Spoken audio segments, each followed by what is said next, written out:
This is the man of the champions, Bill Fonzie Alfonso, giving a shout out to Something Else. Something Else, Daddy.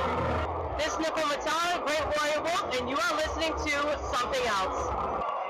I'm Tony Cini, and you're listening to Something Else. Hey everybody, it's Rich Palladino, the voice of New England, and you are listening to Something Else with Aria.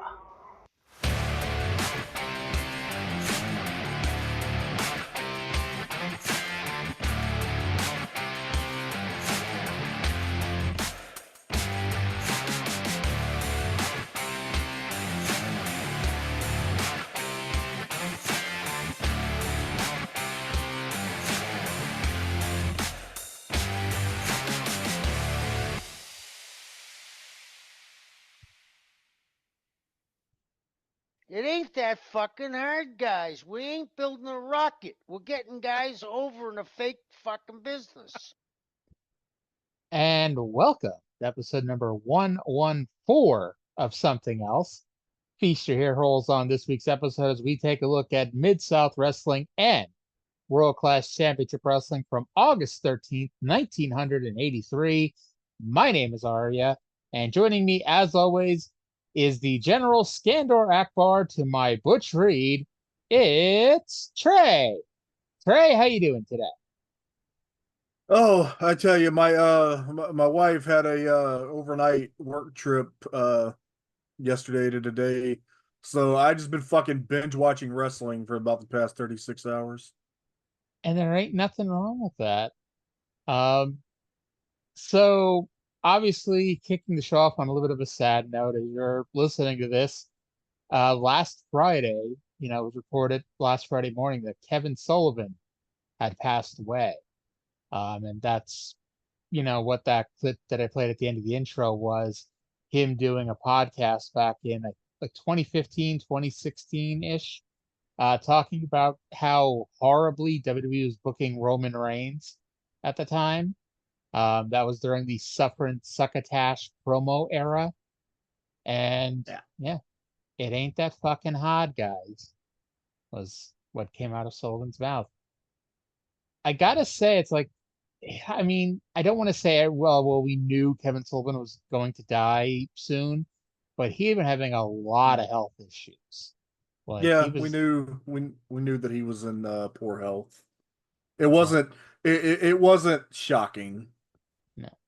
I didn't meet him back in February, but I saw him back in February, and he was not in the best of shape. His hearing was, I don't know if this has just been a thing for a while, but his hearing was, I don't want to say gone, but like you had to yell at him for him to hear you.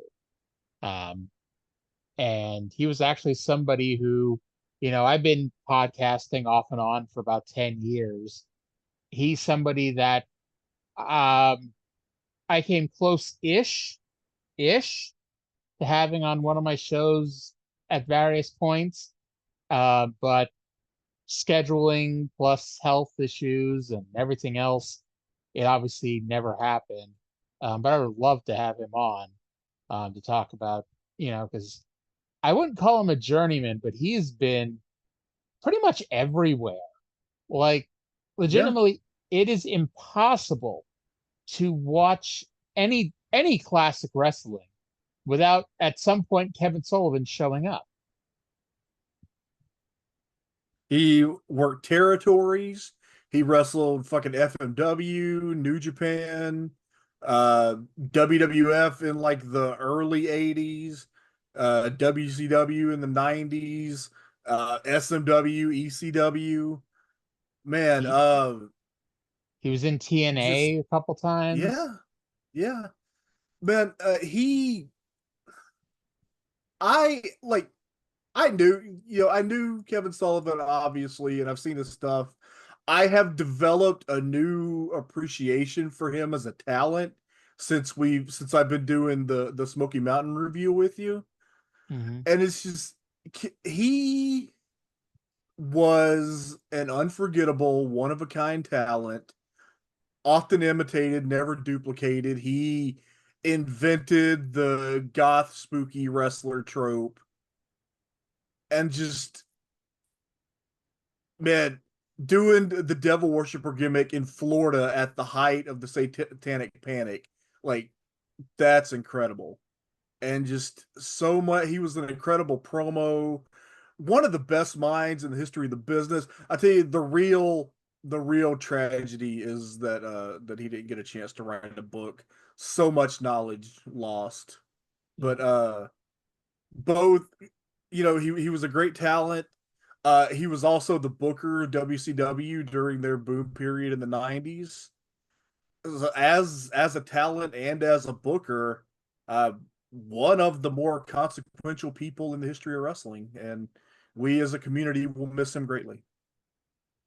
Um, the what was I gonna say? Oh yeah, I never appreciated how big he wrestled because like he's 5'6", 5'5", and it it did not seem out of the world or not believable to see him beating the fuck out of people a foot taller than him, like Primetime Brian Lee, like the Night Stalker and Smoky Mountain. You know, it he wrestled much bigger than he was then. That is a trait you don't see. Like he wasn't Marco Stunt beating up Lance Archer. He was somebody who just happened to not be as tall as his opponent, and that didn't make a difference. He still kicked your fucking ass, whether you were 5'7" or 7'2". Yeah, look, he matched Chris Benoit in intensity, and Yeah. that's kind of all you need to know. I would have, speaking of intensity, like, and obviously, for many reasons, this was never going to happen. I would have liked to see that Kevin Sullivan, against like the 2000, 2001 Triple H, when Triple H really discovered how to exert his intensity in the ring. Because I always said there's one thing Triple H needs to teach these people in NXT is his fucking intensity. As much as I hate him, it's like, you can't deny this fucking guy is intense when he gets in the ring. I'm just imagining him job out Kevin Sullivan like he did to Taz. I'm sure he would. Not even doubting that. Just thought it would have been an interesting program up until the job out, at least anyway. But Sullivan, we're going to be seeing him a lot. And actually, because I do a Mid-Atlantic show on AndrewMarks.com, we try to do it every other week, but lately it's been about every 3 weeks. The show that was supposed to be last week, but is actually going to be this coming Thursday, I was watching Thursday night, and Kevin Sullivan out of nowhere was cutting a localized promo. Like he's never been on the show before. I don't even know why they had this localized promo in the Mid-Atlantic show on Peacock, but they did. And here's Kevin Sullivan, like, okay, that's weird and random. And 12 hours later, it's been announced he's passed away. Like, that was eerie, especially since we were supposed to talk about it on Thursday night. So that would even be more eerie. Yeah, so I woke up Friday morning, and I think it was one of your posts that alerted me, and I was like, "Oh, that's a shitty news to wake up to." Yeah, I mean, it broke at like 7 a.m. Eastern time. It's like it's not even just like me being the here I am jumping the gun or whatever. Like no, it was like 7 a.m. when suddenly the news broke, and you know. I actually did when I met him was the Miami WrestleMania because they had all the Florida guys, and I'm pretty sure because they did a Legend show as well. I'm pretty sure he wrestled on it. So I have seen Kevin Sullivan wrestle, which is kind of wacky when I think about it, because I saw him wrestle in 2012, not 1982, which would have been hard for me to see him wrestle in 1982. But we're going to ignore that here. But yeah, so condolences to his friends and family. If you're a religious person, thoughts and prayers, but just all that. I liked Tony Schiavone's tribute on Twitter. Never thought I'd say this, but there's a devil in heaven. Indeed. Eh, Speaking of shitty news, breaking news, uh-oh. that goddamn white on black New Japan lion mark, every time that son of a bitch appears, you know you're about to get terrible news. As a result of the injury sustained to his right arm yesterday, Yuya Uemura has been forced to withdraw from the G1 Climax. Oh, damn. What happened? Sucked. Who was he wrestling? Yota Tsuji. He went for a high fly flow and just fucking jammed his elbow. Goddamn. Sounds like Ibushi's injury from the G1. It made me think of that immediately. Yeah, it was kind of similar, which he did finish the match and actually won. But it's like, God, he's been one of the highlights of the tournament, and it sucks ass that he's not going to get to finish his campaign. You know, he wouldn't have gotten injured if he wouldn't have gotten the fired briefcase in the TNA Feast or Fired match last year. He could still be teaming with Joe Hendry right now as Joya if he wouldn't have gotten that briefcase. Damn it. And, yes. And imagine how different the world of wrestling could be if that would have happened. Because, you know, that match was a shoot. You know, they were legitimately fighting for those briefcases. They're all shoots, right? I mean, the only fake wrestling I know of is that amateur bullshit you see in the Olympics. Yeah.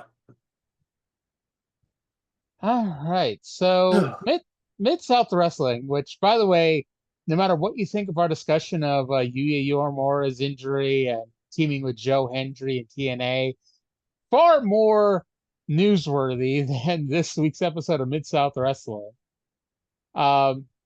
Let's go to the intro. It's with Sad Boyd Pierce and Bill Watts. Wrestling fans, and welcome to another week of Mid-South Wrestling Television. I'm your host, Boyd Pierce. I hope you'll stay with us all the way. We have a lot of exciting action to show you. Hacksaw Butch Reed in the ring against the Junkyard Dog. The same Hacksaw Butch Reed as he takes on another Hacksaw in the form of Jim Duggan. You'll see Kamala, the Ugandan warrior, versus Tommy Wildfire Rich. And talk about Rich, you'll see his cousin Johnny Rich join forces with Steve Dr. Death Williams in tag team action. And the man to tell you about it, our guest commentator, Cowboy Bill Watts. Well, that's right, Boyd. And, of course, the North American Championship holds a lot of prestige and a lot of honor. And Hacksaw Butch Reed is that champion. And he said that the way that the match in the Superdome with he and the dog was presented, they didn't hear his side of it. And so he's asked for some time. So this is like the Hacksaw Butch Reed hour to start with.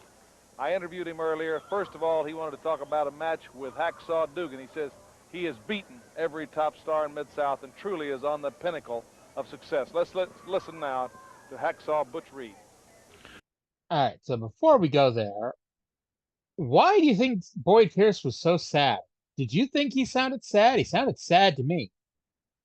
Because he was only going to get to call 10 minutes of the show? I'm like, who died? Like, did Kevin Sullivan die in 1983 too, or something? Like, Jesus Christ, dude. But we'll get to that at the end of Mid-South. Yeah, I actually dove into the history banks to see if anybody died. And spoiler alert, nobody died. At least around this. So this week, and I'll be honest, like I was a little confused when they were talking about the matches. I'm like, so we're gonna get Butch Reed versus Junkyard Dog and Butch Reed versus Jim Duggan? Like, what the hell? Like, it didn't even occur to me. I'm like, well, maybe it's a tag match. Like maybe this is how Jim Neidhart debuted. Because spoiler alert, Jim Neidhart's gonna be here soon as Butch Reed's partner. So I'm like, okay, maybe that's what it is. Maybe it's a tag match, Duggan and JYD versus Reed and a mystery partner or some shit. But no. And also we're going to get Tommy Rich versus Kamala, which, again, the booking was airtight back in the day, people. I have comments to make on that when we get to it. Yes. So it sounds like a top-notch lineup. Hey, you're gonna get Junkyard Dog, you're gonna get Jim Duggan and 2 Butch Reed matches. That sounds like a pretty good show here. Well, let's go as Bill Watts calls it, the Butch Reed Show. Let's go to the Butch Reed Show with Butch Reed and his co-host Bill Watts. Ladies and gentlemen, the North American champion, Hacksaw Butch Reed. And Butch, you're king of the hill. You got the big iron, and it's all going to attract a crowd for you. Well, you know, that's all part of being a champion. You know, I've been through them all. What you have here in a champion is class. I've made this belt stand out and mean something. You got the soul brother #1. You got the man that's done paid the cost to be the boss. And you know, I've done whooped them all. I've done whooped Hacksaw Jim Duggan. I've done whooped the Junkyard Dog. That's the reason why I'm wearing this. And I recall a time back when I was very popular up on the wrestling charts when Jim Duggan claimed that he was the only hacksaw in town, and I had to go out there and show him just who the true hacksaw was. And I think you got a tape of that. We got a film clip of March, the Battle of the Hacksaws, Hacksaws, downtown New Orleans. And Butch, if you'll give us the commentary, let's watch that now. Okay, so yeah, so Butch Reed, I'd say, it's still not a great promo, but it's better than he was cutting a few weeks ago. And Is it? I thought so. Is that the curve? Is that the curve we're grading on? That Butch Reed's better than he was a few weeks ago? I would say yes, because that shows he's making improvements. You know? I'm not. I don't know. I get that. I don't know. They needed a top heel. But I don't know. I'm still not sold on this. You're not sold on good old Hacksaw Butch Reed? Which is because they spent. I remember messaging you toward like the end of the Reed and Junkyard Dog video. Like, we're 16 minutes into the show and nothing has happened. They spent fully 18 minutes total of TV time trying to sell us on Butch Reed as a main eventer. And that wasn't even the end of the Butch Reed show to some degree, because then Akbar comes out and it ends with Akbar making a challenge for Butch Reed. It's like, that was nice of him. But all right, so not thinking about anybody in any other territory, just what we've seen here in Mid-South. If not Butch Reed, who would you have taken and given the Butch Reed push to at this point? Would you have taken Bundy? Maybe kept Duggan? I mean, it would have been hard to keep Duggan as a heel, because even as a heel, he was getting pretty popular. But is there anybody that you would have taken at this point and gone, that guy could have gotten the Butch Reed push instead of Butch Reed? My immediate thought was Bundy. See, Bundy could have beat Dog, and then you building up Doc for Bundy. They could have done what they did, just in a different order. True. I don't know. I think Bundy would have been interesting, especially since it would actually make more sense since we're getting into the monster era of Mid-South, where we're just getting one big ugly guy after another in the feud with Dog. So in that sense, it would make a little bit of sense, but I can also see where they're going with Butch Reed, where it's like, because the North American title, at least as long as we've been watching, this is going to sound mean and awful, but the only non-good wrestler to have the belt was Junkyard Dog. And that's, debatable, like how well you consider Dog as a worker here. But it's like we had Bob Roop, we had Ted DiBiase, and we've now had Butch Reed, as champions. So generally the champion has been, somebody who can carry the ball in the ring. And I don't know if Bundy necessarily could have to the same degree. Yeah, I get what you mean. I don't know. But then, I understand what you're saying, and I get the idea that that Mid-South is a worker's territory, but by that same token, Dog is fucking the biggest star in the history of this territory. Pretty much. And the funny thing is, like Dog. I think Dog and Bundy would have done well. Oh, I don't doubt it. I don't know. I have no doubt Dog and Bundy would have done well, but I think Dog would have done well with anybody at this point, or almost anybody. Like if they were to put him in with Horner, that may not have worked out that well. And oh my God, give Horner the Butch Reed push. Or what's his fucking name? George Weingroff. Give George Weingroff the fucking push. We're gonna. I had planned on bringing this up in the World Class review.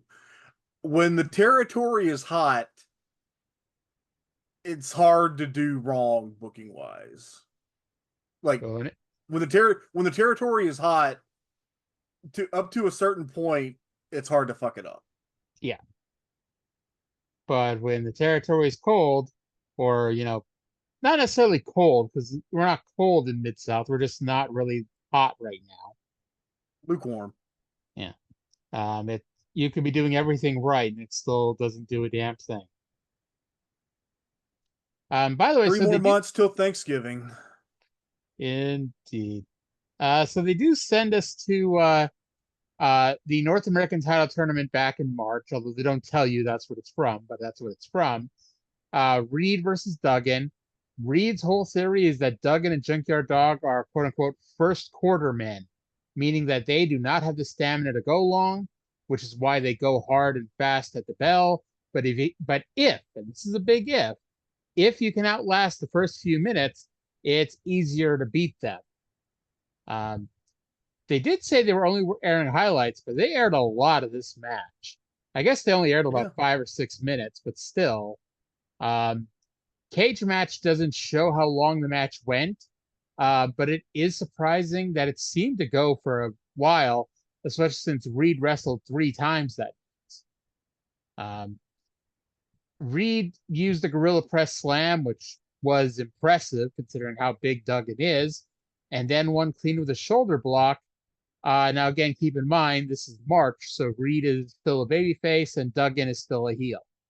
So it's not outside of the realm of possibility that Reed was going to pin him clean. This was good, what we saw of it. Yeah, I didn't know this was from March, so I was very befuddled when Reed won clean, but now that you tell me that, it makes sense. Them saying multiple times that this was from March didn't tip you off? Oh, sometimes I don't listen. That's all good. So...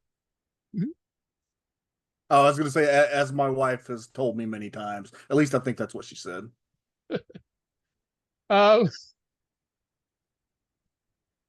Reed starts cutting a quick promo on Dog, and Watts cuts him off so they could pitch the commercial. I'm like, this is not a live show. They could have, just said cut and retaped that 10 seconds. But, oh well. But let's go after commercial. Let's go back to the Butch Reed show. Well, Saturday, July 16th in the New Orleans Superdome at Wrestling Extravaganza, your night of destiny, the night that you met for the showdown with the Junkyard Dog, the greatest wrestling athlete in the world today, a 2 out of 3 fall for the North American title, and you asked for the 2 out of 3 fall match. That's right, because I told you people all along. I've been telling Mid-South, I've been telling New Orleans, Louisiana, Texas, all over everywhere. I've been telling you people that the Dog couldn't cut it, that the Dog did not have that thoroughbred endurance, that stamina to go the full distance, all the way to the last minute in the 4th quarter. And I heard Mid-South version last week of how I'm such a controversial champion, how I won it. You got the tape here now, Bill Watts. We got it. And now I want to give you my version. All right, let's roll that clip, the edited highlights of that 2 out of 3 fall North American title match in the Superdome. Let's roll that beautiful bean footage. So they sent it back, as you just heard, to the Superdome match that we either talked about last week or the week before. At this point, everything just kind of jumbles all together in my head, which is probably not a good thing. Yeah, we talked about this Junkyard Dog Butch Reed 2 out of 3 falls match a few weeks ago here on the show. They showed 8 minutes of it, which, hey, they showed 8 minutes of a big main event match from the Superdome, but that just gave me an excuse to fast forward 8 minutes. Now, Pretty much. yeah, but Butch Reed was doing commentary, so I was a little curious to actually go back and listen to it, but I was like, we're gonna get some good stuff live from the Irish Meal Boys Club soon, right? So I'm like, yeah. So Reed says he knew nothing about the interference, which is possible because we've never seen on TV him being in any kind of alliance with King Kong Bundy. So plausible deniability. And I mean, it's perfectly logical that maybe he didn't know about it. We'll see in the weeks go by, and he does insist on being called Sir. And that was the end of the Butch Reed show here at Mid-South Wrestling this week. I got to say, for a first-time episode of the Butch Reed show, it wasn't too bad. They have, they can still improve quite a bit here, but I'd say it was a solid effort for a first episode of the Butch Reed show. What do you think? Yeah, I think he's not quite comfortable talking yet, but I think he's going to get there. Yeah. Well, I mean, I know he's going to get there because I'm in the future also, but yeah. Well, if this was NBC back in the 90s and early zeros, the Tonight Show with Jay Leno just ended, and it's time for the Conan O'Brien show, because now that Butch Reed is gone, it's now time for the General Skandor Akbar show, apparently. And unlike Butch Reed, he does not have a co-host. He does not have an Andy Richter or a Kevin, the band guy, Kevin Eubanks, to play off of. It's just 5 minutes of General Skandor Akbar here. And you heard that, hey, we're going to get a Kamala versus Tommy Rich match. And if you think that match was at the Irish Reveal Boys Club, think again. It was at the Superdome. To be fair, this was a new match for us. We hadn't seen this match. We said the results a few weeks ago, but that's about it. Now, I will say that Akbar talking over the match was the highlight of the match. It was the most exciting part of the match, I thought. Rich, for some reason, was wearing the Crimson Mask at one point, and also for some reason, his cousin Johnny Rich was at ringside. Johnny Rich is not Davey Rich, and Davey Rich is not Davey Richards. Just in case anyone's confused. So That's a relief. Yes. At some point, I guess I must have been not paying completely close attention. Like, I saw Johnny Rich give chase to Akbar, and then Akbar was suddenly on the ring apron, and then he just randomly gets in the ring. And since Akbar is now randomly in the ring, Jim Duggan runs out, and he runs into the ring. Duggan and Rich send Kamala flying out of the ring, and then Tommy Rich pins Akbar with a Thez press. Yes, you heard me right. He pinned General Skandor Akbar 1, 2, 3. Now, in case you're curious, no, Akbar was not in the match. No, this was not a no disqualification match. And yes, the referee, now Johnny Rich did, slide in for the count, but the referee counted 3 as well. So this is apparently the official decision. Tommy Rich wins this match by pinning General Skandor Akbar. So I have been told by so many people over the years that Mid-South Wrestling is it's just the platonic ideal of a wrestling territory where everything, they pay such close attention to the logic, and all the I's are crosses and the T's are dotted, and then you got stupid shit like this happening. So yeah, Wrestling has always been fucking stupid. You don't say. I do want to say, and I've said this on like the World Class reviews. I sort of always unquestionably bought the conventional narrative that Kamala was bad until I actually started watching him work territories. Kamala was so damn great at being Kamala. His movement and his body language and the way he sold, everything was perfect. Yeah, Kamala, like, if all you've ever seen of Kamala was the WWF 1992 run, or even worse, the WCW run from like 95, yeah, watch Kamala in the territories. And Yes. you'll see why he made a lot of money, back in the day. Yes, a lot of money for 1980s standards, don't get me wrong. He wasn't, a millionaire, but for 1980 standards, he was making some bank. Ultimately, by the way, Akbar agreed to wrestle Duggan because this has been set up now for a few weeks. However, the stipulation is Duggan has to beat Butch Reed first. Now, Akbar does sneak in at one point that he's negotiated with Butch Reed, but like it just is so completely out of nowhere. Why is Butch Reed allowed to put a stipulation on or why is Akbar able to put a stipulation on a Butch Reed match, or why is he allowed to just insert Butch Reed into a match that involves him? Like, Akbar has 85 heels spread across the country, including some in this very territory. Use one of them. But nope. That would be too much. No, can't have that. All right. So the General Skandar Akbar show is over. And thus, if this is NBC in the mid 2000s, I don't know who was on after Conan. Was Carson Daly on afterwards? But I don't know. Whoever was on after Conan in the early to mid 2000s, that's what's happening next, because the Akbar show is over and it's time for the Mr. Wrestling 2 show, which honestly, this is the show that would have aired at 1:30 a.m. on NBC, because Mr. Wrestling 2 is here to put you to sleep. Let's go to 2 right now.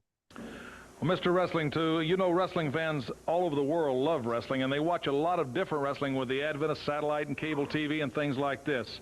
And I know the question they often ask is, where is the toughest wrestling? What's the highest caliber competition wrestling in the world? And I thought of nobody better to ask than a man who's an international star, a legend in his own time.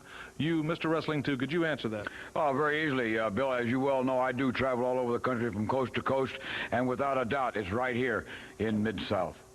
How would you make that comparison? I know you brought a film clip for us. Yes, I certainly did. Comparisons are very easy. A picture is worth 1,000 words. Let's roll the film clip you brought. Let's see something here.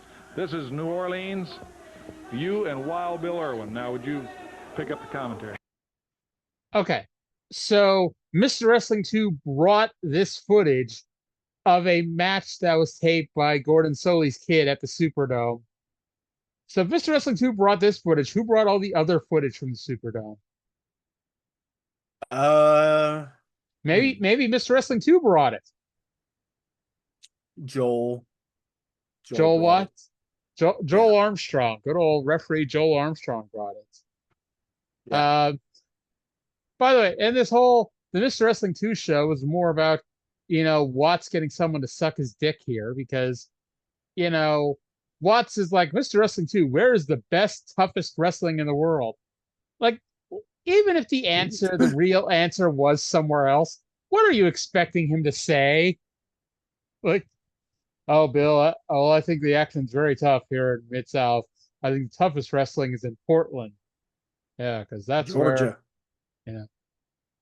Georgia. Oh, that Larry Labisco has my national heavyweight title at the LOM. Puerto Rico, Japan. Puerto Rico's pretty dangerous. Well, so I am probably maybe going on a little trip to Puerto Rico later this year, and I am really going to try. I don't know if it's going to work out, but I hope I get to check out a wrestling show while I'm there. I want to see the last territory with my own eyes. I thought you were gonna say you were hoping Jose Gonzalez is still alive so you can go stab him in the shower or something. That's a felony. You could get away with it. I mean, we have proof that you. I'm not Puerto Rican. True. Do you think you know, I don't know. There's that part of me that's like, and this is me being a total dickhead douchebag thing here, that if Jose Gonzalez was at like a WrestleCon, that do you think like people will bring him like rubber knives to take a picture of Jose quote unquote stabbing them with it? We my wife and I we order our pet stuff through Chewy, and if you got pets, you got to get on Chewy. That's the way to do it because they just you subscribe and they bring you all your shit every month. We were looking and we saw a dog chew toy that was a bloody knife, and we sent it to my sister-in-law for her big fucking bear dog. Okay. By the way, Chewy is not a sponsor of this show. We did not get paid for that plug. Yeah, no, I'm just a fan. Use the promo code something else for free shipping on orders of at least $50 at chewy.com. See if we can get them on board. Please don't do that. They may get mad if you tell them that we told you to do that. By the way, so that leads us to a video of Mr. Wrestling 2 versus Bill Irwin from the Superdome with 2 doing commentary. And this is where I wrote, are we going to get anything from the Irish McNeil Boys Club this week? 2 at one point said Irwin came on him with everything he had. And here I thought last week was all the sexual innuendos. Oh my. Oh my. 2 wins with the running knee left. At this point, can we please go back to matches at the Irish McNeil Boys Club? Please! Do you have anything to say about 2 and Bill Irwin?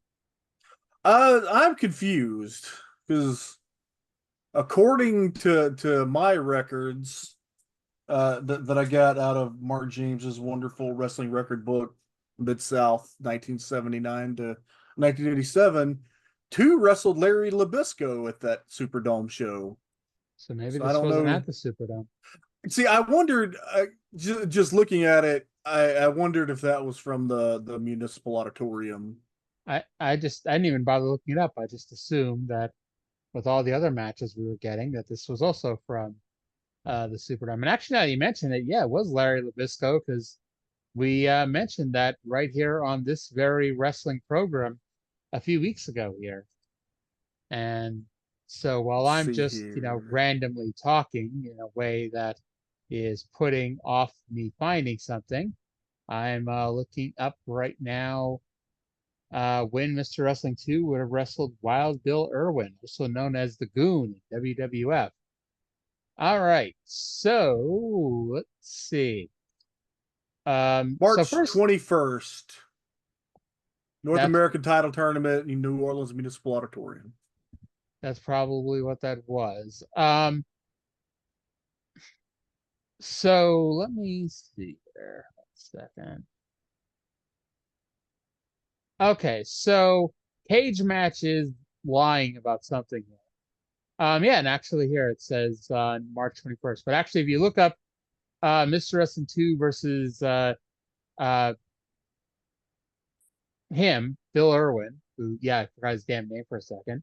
It lists this match as happening in the Irish McNeil Boys Club in Shreveport, Louisiana for this TV show. But if you click on the episode site, the episode page, it does say this match was taped on March 21st, 1983.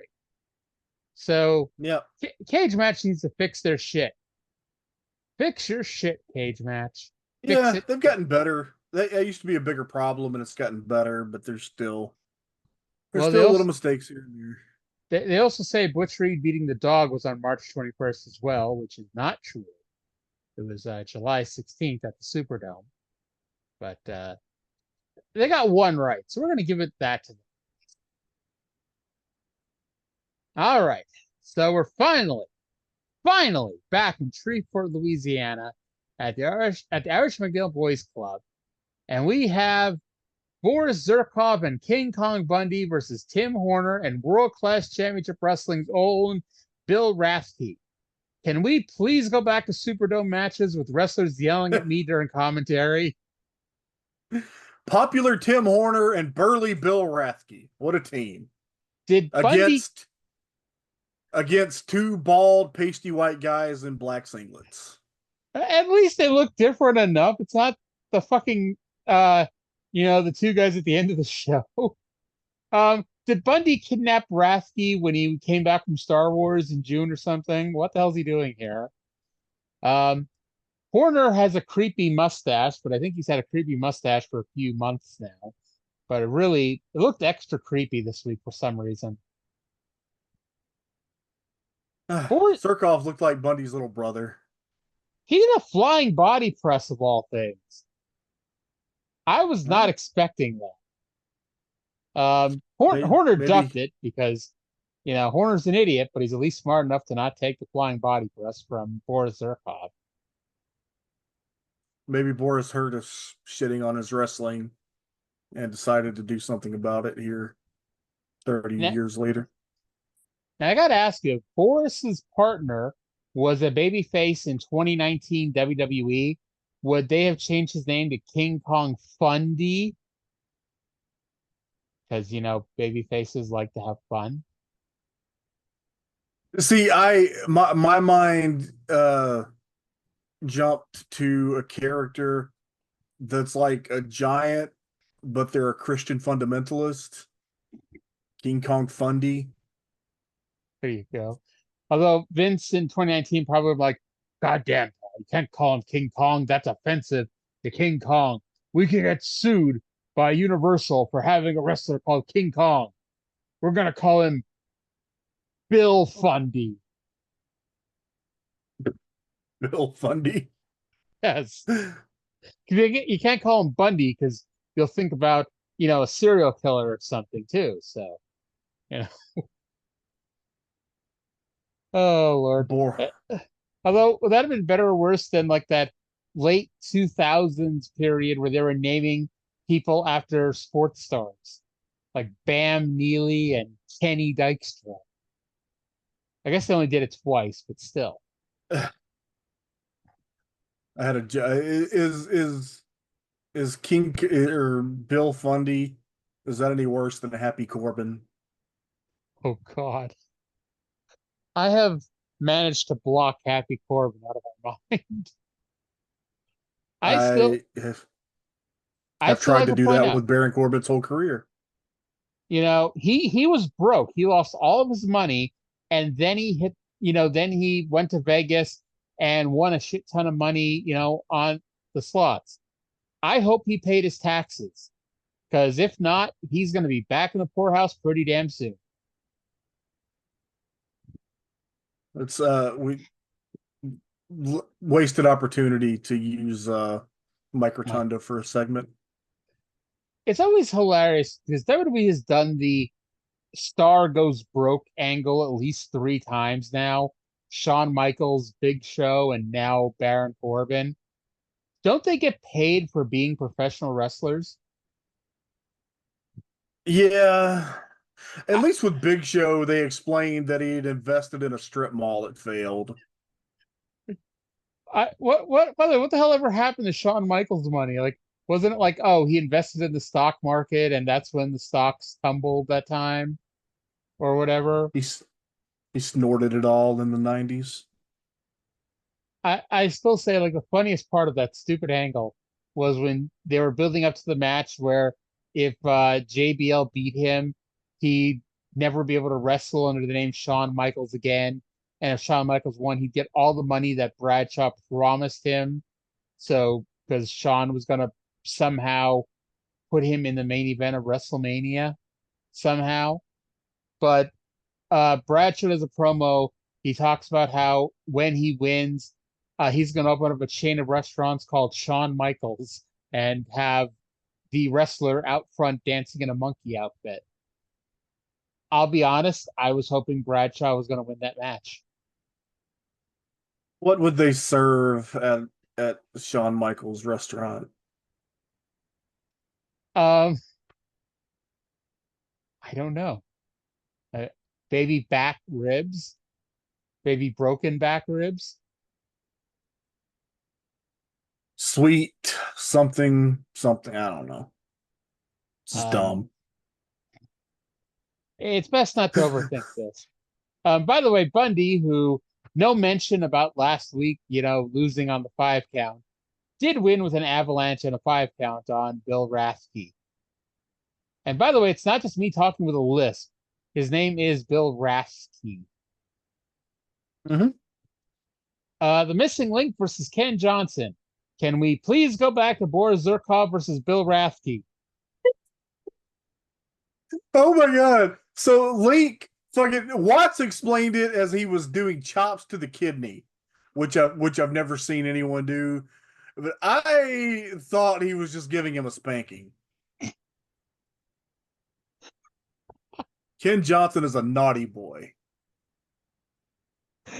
Link, I will say, I like the power slam that he did. In the interest of fairness, I thought he hit a good power slam. But then he did one of those atomic drops where he somehow doesn't bend his body at all. Which, we had a Russian a few months ago whose finisher was a backbreaker, despite the fact that he never bent his body at all. So now we got the atomic drop without a bent knee at all. Link 1 was what was called that clutch situation, which I'm pretty sure was a camel clutch. I was zoning out at this point. It was, in fact, a camel clutch. We then get our main event through our expiration of time match. Rich Death versus Rose Hair. Oh my god. Or for those not reading my mind, Dr. Death, Steve Williams, and Johnny Rich versus Larry Hare and Bill Rose. I just was doing my best to entertain myself by coming up with team names. Watts fucking buried these guys. Oh my god. He says either Doc or Johnny Rich could beat both of them by himself. Which, hey, Johnny Rich did beat the Mid-South Tag Team Champions twice. Then at the end of the match, he says these guys have proven that they don't belong in the Mid-South area. I do not think these fellas are getting booked again. Perhaps Watts should explain that to matchmaker Grizzly Smith, who put together this week's excellent card. Also, if they don't belong in Mid-South, what took Rich Death so long to beat them? I got to tell you, putting together this card has to be the worst thing Grizzly Smith ever did. No doubt. Booking Rose Hair might have been the worst thing Grizzly Smith did. And it's too bad if this is their last appearance, I never get to call them Rose Hair again. Travesty. Yes. By the way, during the match, Grizzly Smith snuck up to Bill Watts, which is the worst thing he's ever done, and a note that said that next week on TV, this is what Watts said. This is not what he meant, but this is what he said. He said that Grizzly Smith next week on TV is going to negotiate to get Duggan versus Butch Reed. Something tells me what he meant to say was that he's negotiating for next week to be Duggan and Butch Reed, as opposed to the negotiations for the match. You would assume. I'll be honest though, part of me would kind of I'd like to see the negotiations for that match. Butch Reed, Akbar, and Jim Duggan out there with Grizzly Smith. I want to see Jim Duggan at contract negotiations. Especially since I can't imagine he'd hire an agent. He'd probably do it himself. No, absolutely. By the way, Williams pinned Hare, I think, with an Oklahoma Stampede. Remember, Larry Hare was the one with the unruly hair. And Bill Rose was the other guy. By the way, as we mentioned last week, Rosehair did not get the memo that one of them should probably wear different tights or something to differentiate them. And that apparently won't be an issue with how much they got buried here in this match. Yeah. Don't think they're going to be back. Spoiler, they're going to win the tag titles next week. They are not winning the tag titles next week. I'm going to say what tag titles? The fucking Puerto Rican tag title? The Mid-South tag titles, of course. So that's it for Mid-South. What the hell was I thinking there for a second? But by the way, since I was curious about morose Boyd Pierce at the beginning of the show, I did pull up that month's issue of the Wrestling Observer newsletter. Yes, that month, because until summer of 1985, Dave only put it out once a month. And no one died. However, Dave hates Bob Backlund. Everybody hates the Florida territory.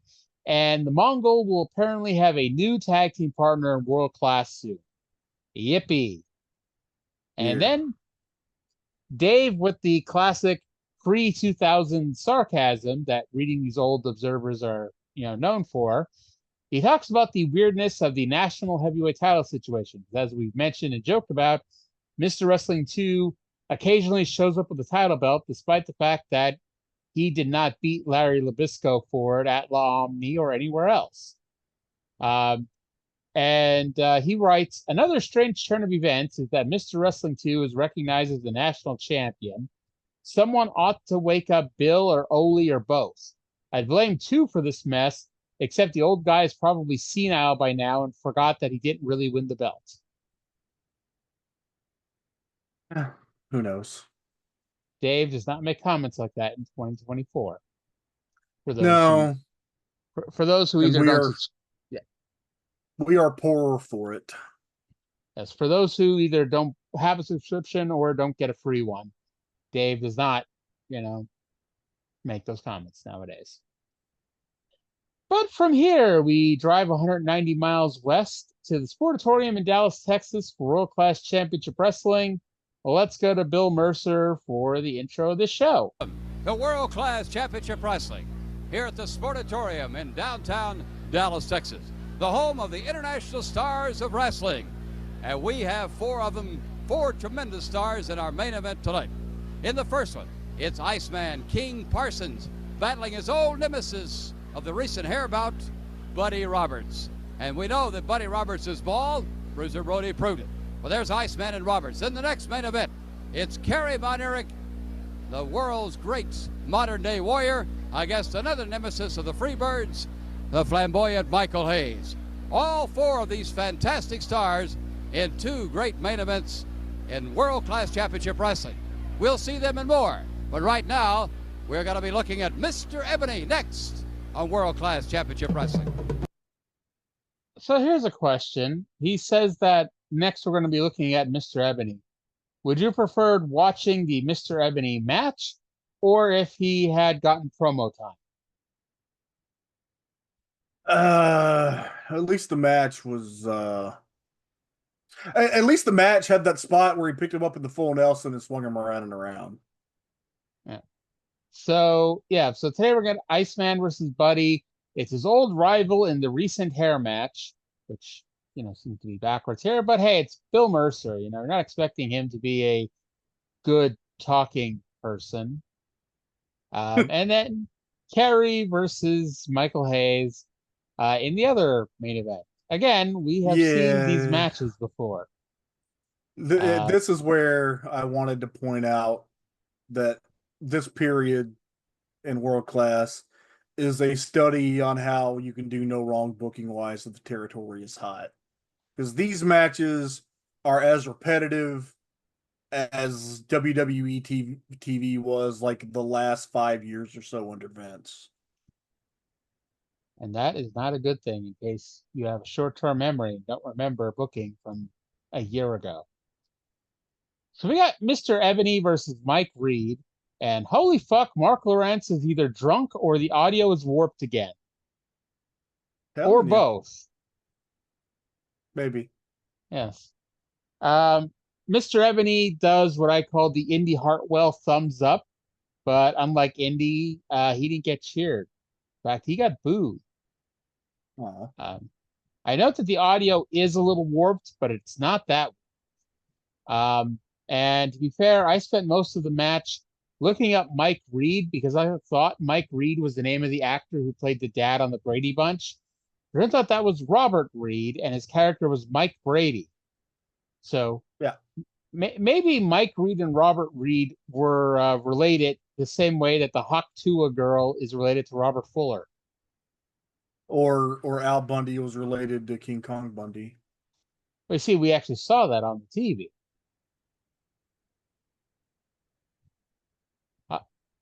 I guess Robert Fuller's not on the show anymore, but like maybe on the Smoky Mountain show, when Robert Fuller's cutting a promo, they'll cut to a blonde girl in the crowd, and it's like, oh, it's the Hawk Tuah girl. But wouldn't that be? She probably wasn't even born yet. God, that was 30 years ago. You don't think she's 30? I'd be surprised if she's 25. Okay, I'll be honest. I don't think I've ever watched the video. Like, so I don't even know what she sounds like. I'm sure it's a very annoying voice. Something about me says that she's got a really annoying voice.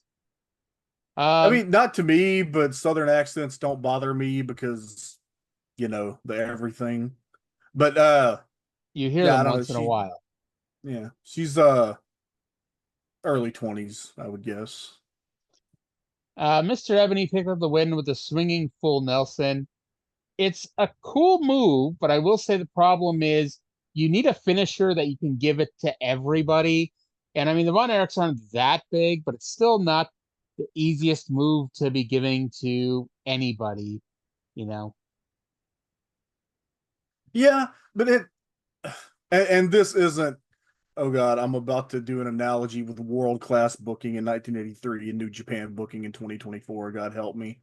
The G1 is ongoing right now, and so most cards you'll get the you'll have your 5 tournament matches, but then you'll have 3 to 5 sort of preview tag matches, and those are the matches when like a guy like Hinare will win over one of the fall guys with his full Nelson that he calls Ultima.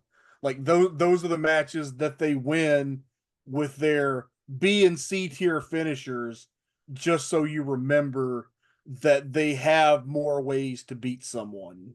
So I don't think it's necessarily a bad thing to have different holds that you can use to beat different levels of opponents. In fact, we talked about it a couple of weeks ago. I think we need more of people working, like when somebody is working with an opponent that is clearly a much lower level than them. I think the way that they work should reflect that. So that has nothing to do with anything, and was not in any part of what Ken Mantell was thinking when he put this together.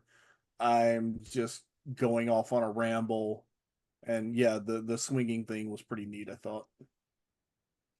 I'll be honest, I have to apologize. I was only half paying attention because I was looking up the Hawk Tuah girl, and not only is she 22, but unless everybody is butchering the spelling of her name is spelled weird because it's pronounced Haley, right? Like, I thought so. It's spelled Haliey. Really? I didn't even notice that. And Wikipedia is nice enough to explain what this means.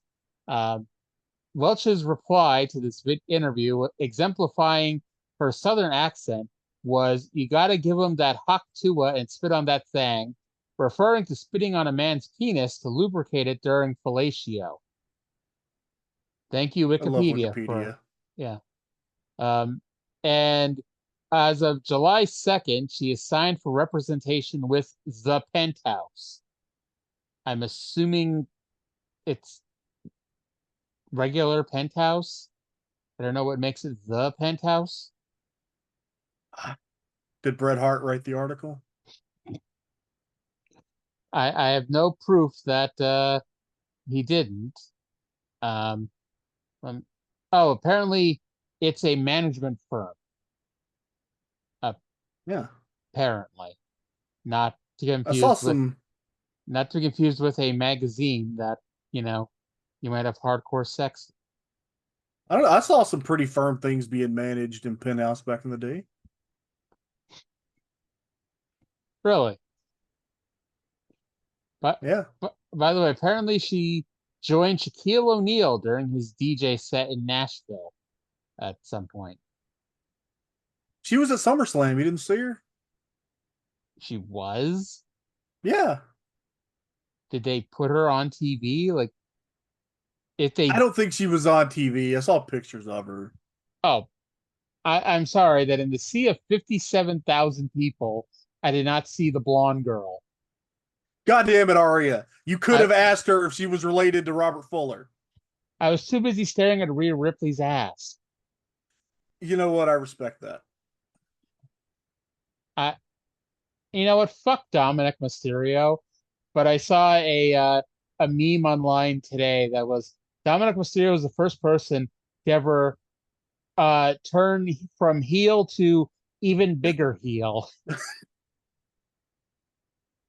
You know, and I hate to be problematic on our radio show here, but I just want to say, Liv Morgan seems like the kind of woman who would ruin your life, but then for years after, you still kind of remember her fondly because she fucked like a wildcat. By the way, on the way to Cleveland, my brother and I passed time by me asking him who he thought the hottest woman in wrestling was, and basically it was like, who's hotter, A or B, A or C, A or D, etc. And the winner was Alexa Bliss. Really? Yeah, not that no, Alexa Bliss isn't a very attractive woman. Just my brother's taste in women, I wouldn't have guessed Alexa Bliss. You want to know my taste in women? Sure, why not? Deonna Purrazzo. Oh yeah, she is a very attractive woman. She is gorgeous. Honestly, and I know I mentioned this, a few weeks ago or maybe a few months ago. Willow, while very pretty watching on TV, she is gorgeous in person. Yeah. It's like, just saying. Although I don't have a obsessive crush on Willow the way I do Rhea Ripley, Sonya Deville, Bayley, and Rosemary. Apparently it was a bad weekend to be one of my crushes because everybody was losing. Rip. You're a jinx. Yeah. I think I don't know if I told you the story, but I think I told it on the podcast when it happened. When I was at WrestleMania this year, saying stood in line is a lie. I sat in line for like an hour and a half so I could meet Sonya Deville. And I tried getting a picture with her, but some bitchy woman screamed, "This is an autograph only line, no pictures." But so I gave her a hug anyway and cried my eyes out talking to her because I just love Sonya Deville. Although to be fair, I cry all the time, so it's really not that big of a deal. By the way, we were talking about World Class Championship Wrestling about 40 minutes ago. Let's go to a promo with Michael Hayes and Buddy Roberts. And Michael Hayes, I think, cuts a pretty good little promo. Here at ringside with the Freebirds, Michael Hayes, Buddy Roberts. Now, Michael, you've lost the six-man tag. You lost the American tag. Terry Gordy lost the championship. Are you guys running through a slump right now, or what is the feeling? You know something? You really like that, don't you?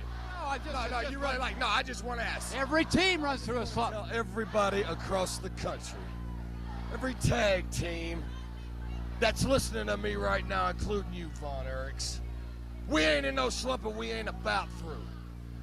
Can't nobody imitate us, can't nobody duplicate us. They think just because they can play a song, come out to the ring, that some tag teams think they'll have the success the Freebirds had. That's not what we were built on. That's not what we'll die on.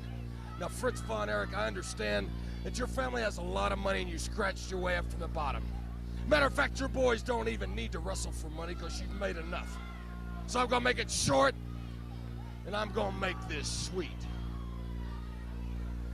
If you really, and I mean really, love your boys, I mean like a true father would really love his sons, then when the rematch comes up next week, I don't care what excuse you gotta think of, man, they better not show.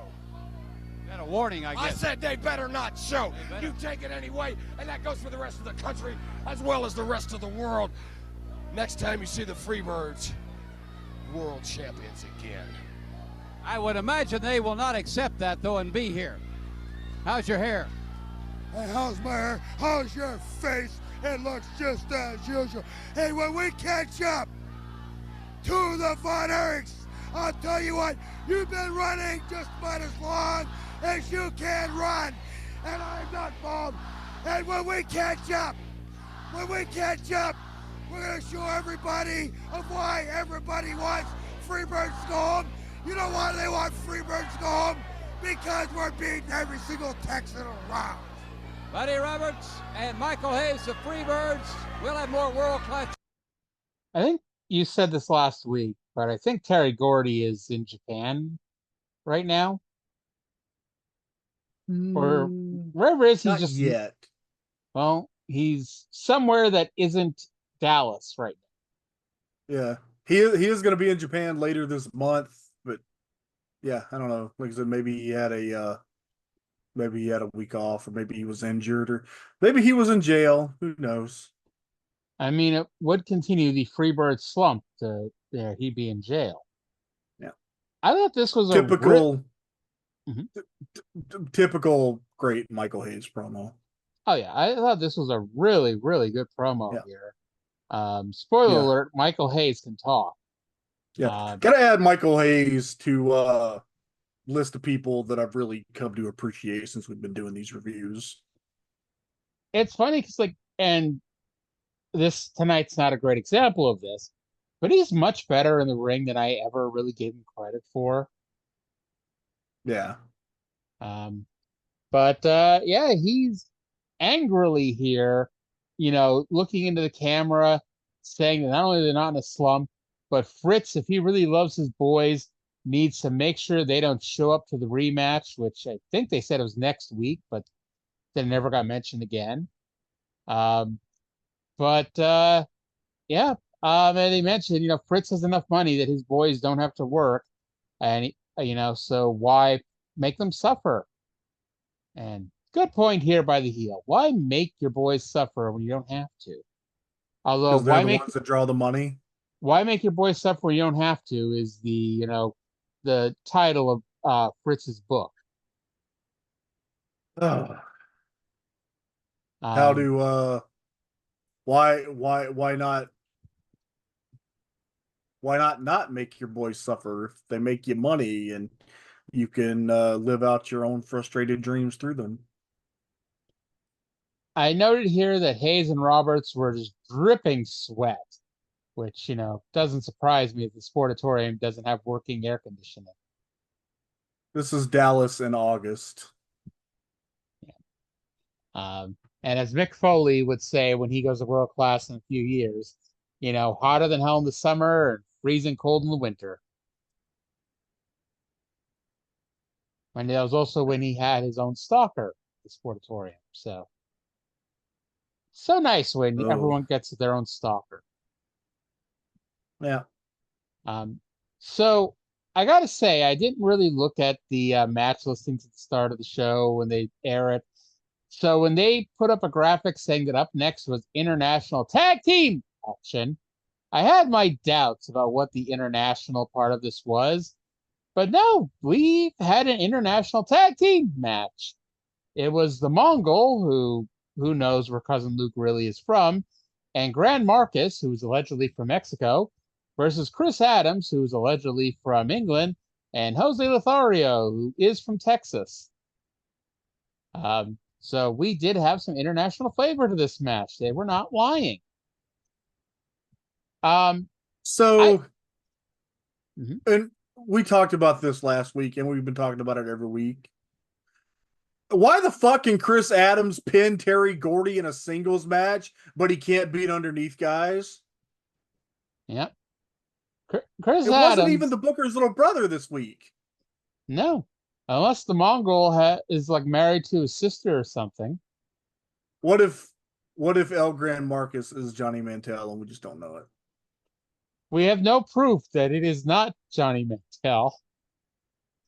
By the way, I could swear they said Akbar was at a ringside, but he wasn't. And then I even rewound, to the beginning of the match and the introductions.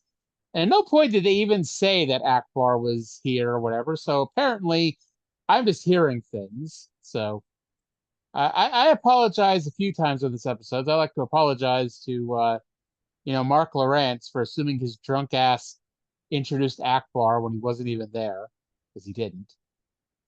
Adams got the best of Mongol earlier.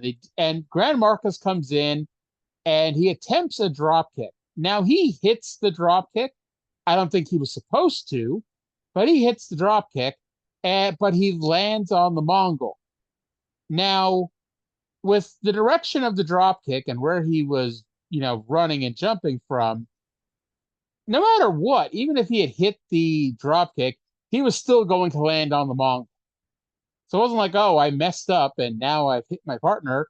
No, you purposely hit your partner with a senton. It's the Mongol. Who gives a fuck? Nah, apparently not. So the seconds are ticking away in our 10-minute time limit. And so Adams and Lothario, they're on top. So they're like, okay, they're going to go for some big moves so they can get the win here. And it's got 2-on-1. Mongol is down and out outside the ring. So they got 2-on-1 on Grand Marcus, who's not a regular on the show at all. And they're like, okay, so a super kick later, and Adam's going to pick up the win. Nope. Instead, they go trying to pull off his mask. And, Mongol comes in and breaks that up. The bell rings, and we go to the 8-minute, 10-minute time limit draw. This is a new record low for a 10-minute draw, 8 minutes and 11 seconds. What was the old record? Was it like 8:14? 8:14. Okay. By the way, speaking of numbers, Jose Lothario was 49 here, and he didn't look a day over 65.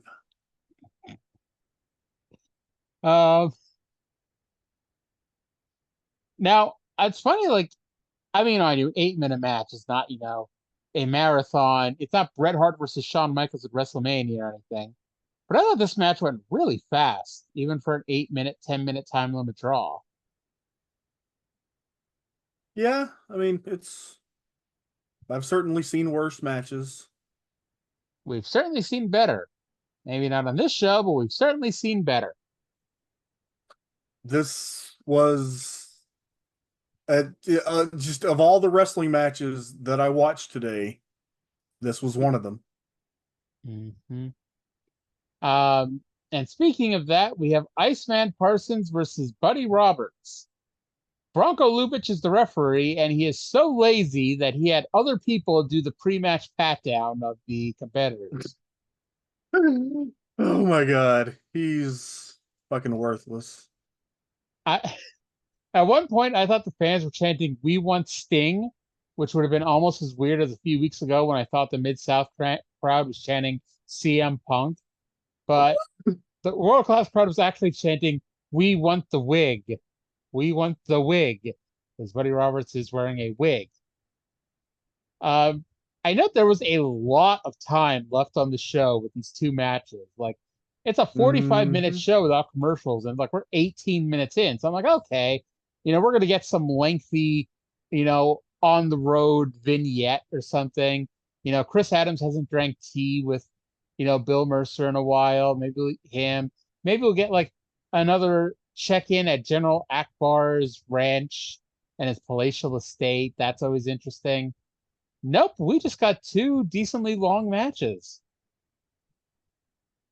And now, I can't. When you say decent, it's a 1-hour show, and decently long. That the match was decent. They got Iceman and Buddy got you're the clock person, but they went around 12 minutes, which using the world-class conversion chart is 25 to 30 minutes. They went 9:36. Really? Very little happened. The whole point was that they were building to Parsons taking the headgear off of Roberts, and then he never did. This was utterly pointless. Well, I mean, they still have time.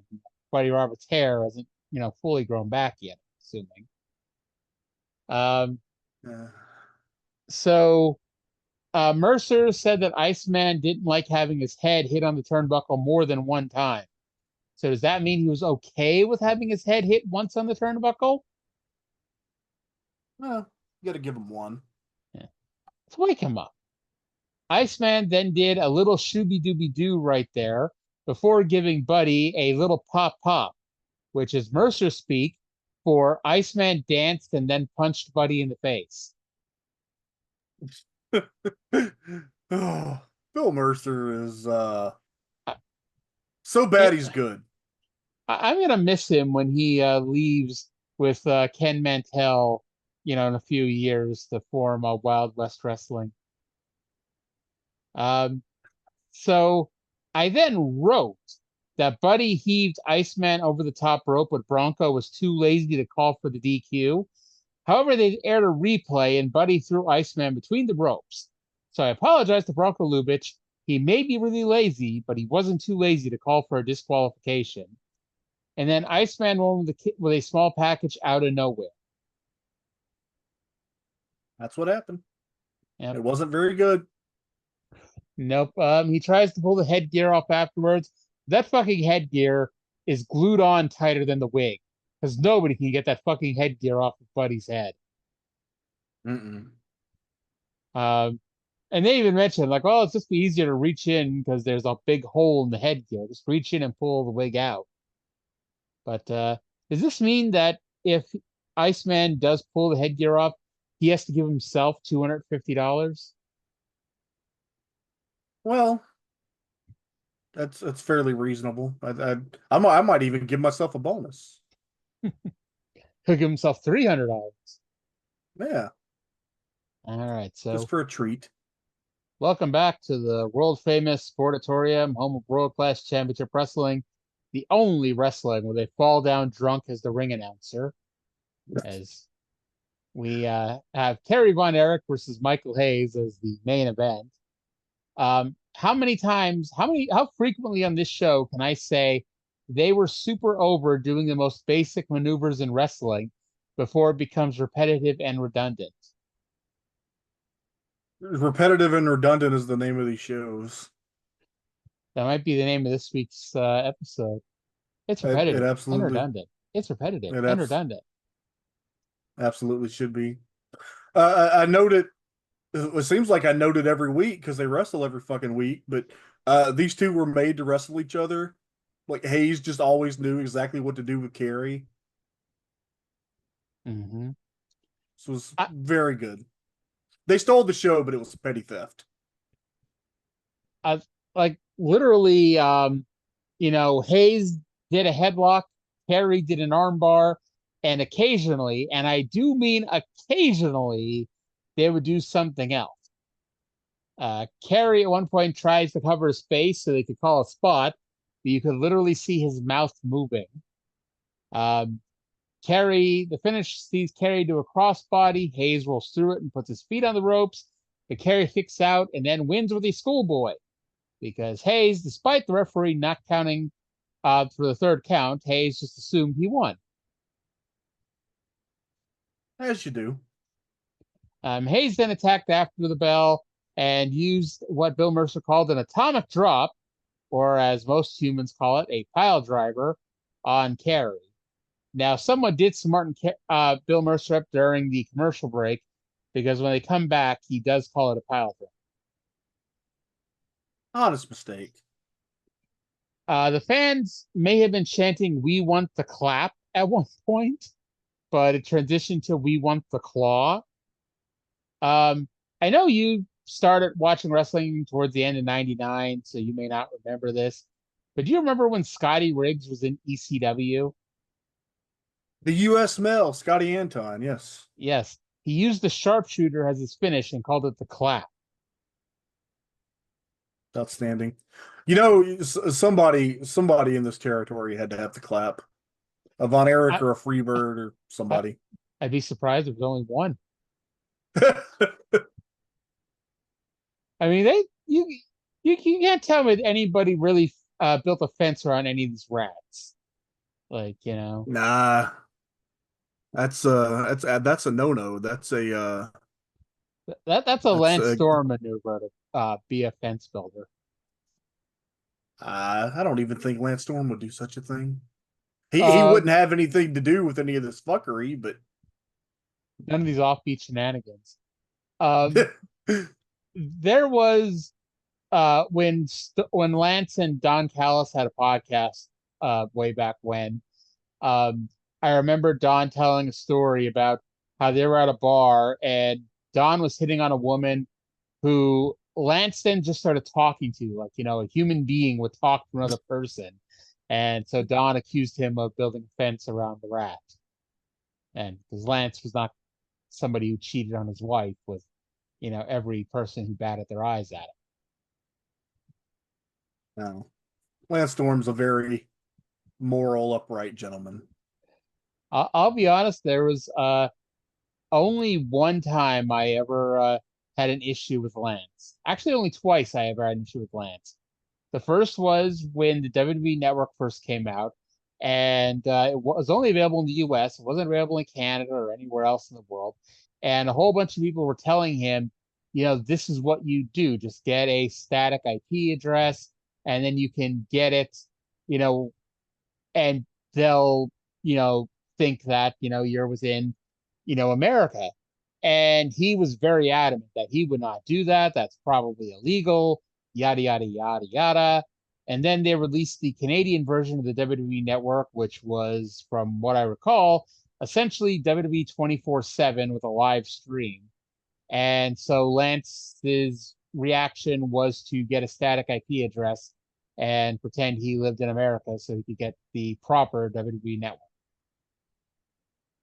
The only time I ever had an issue with Lance was like, I don't know, fucking 12, 13 years ago on Twitter. He was doing like, you know, like a trivia thing. And it was like, you know, what former or future world champions did I wrestle?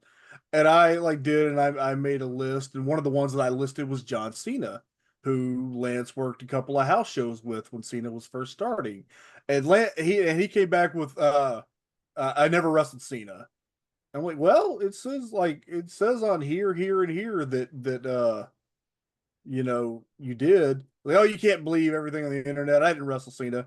And then like a year later, also on Twitter, he noted that he had wrestled Cena. So I still think he owes me an apology for that. I once got into, not an argument, that would be mean, but Jimmy Corderas was either on Twitter or Facebook once, and he said that a referee does not start a match unless both participants are standing up.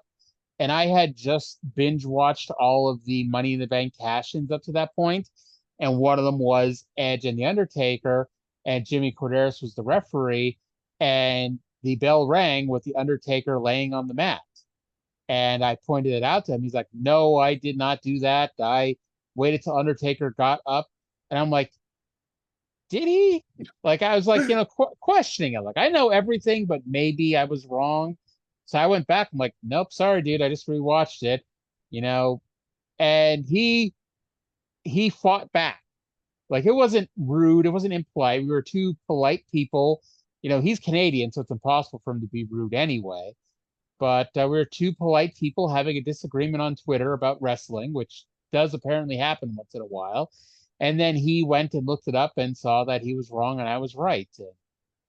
Further proof that you do not argue facts of wrestling with me. Even when I'm wrong, I'm really right.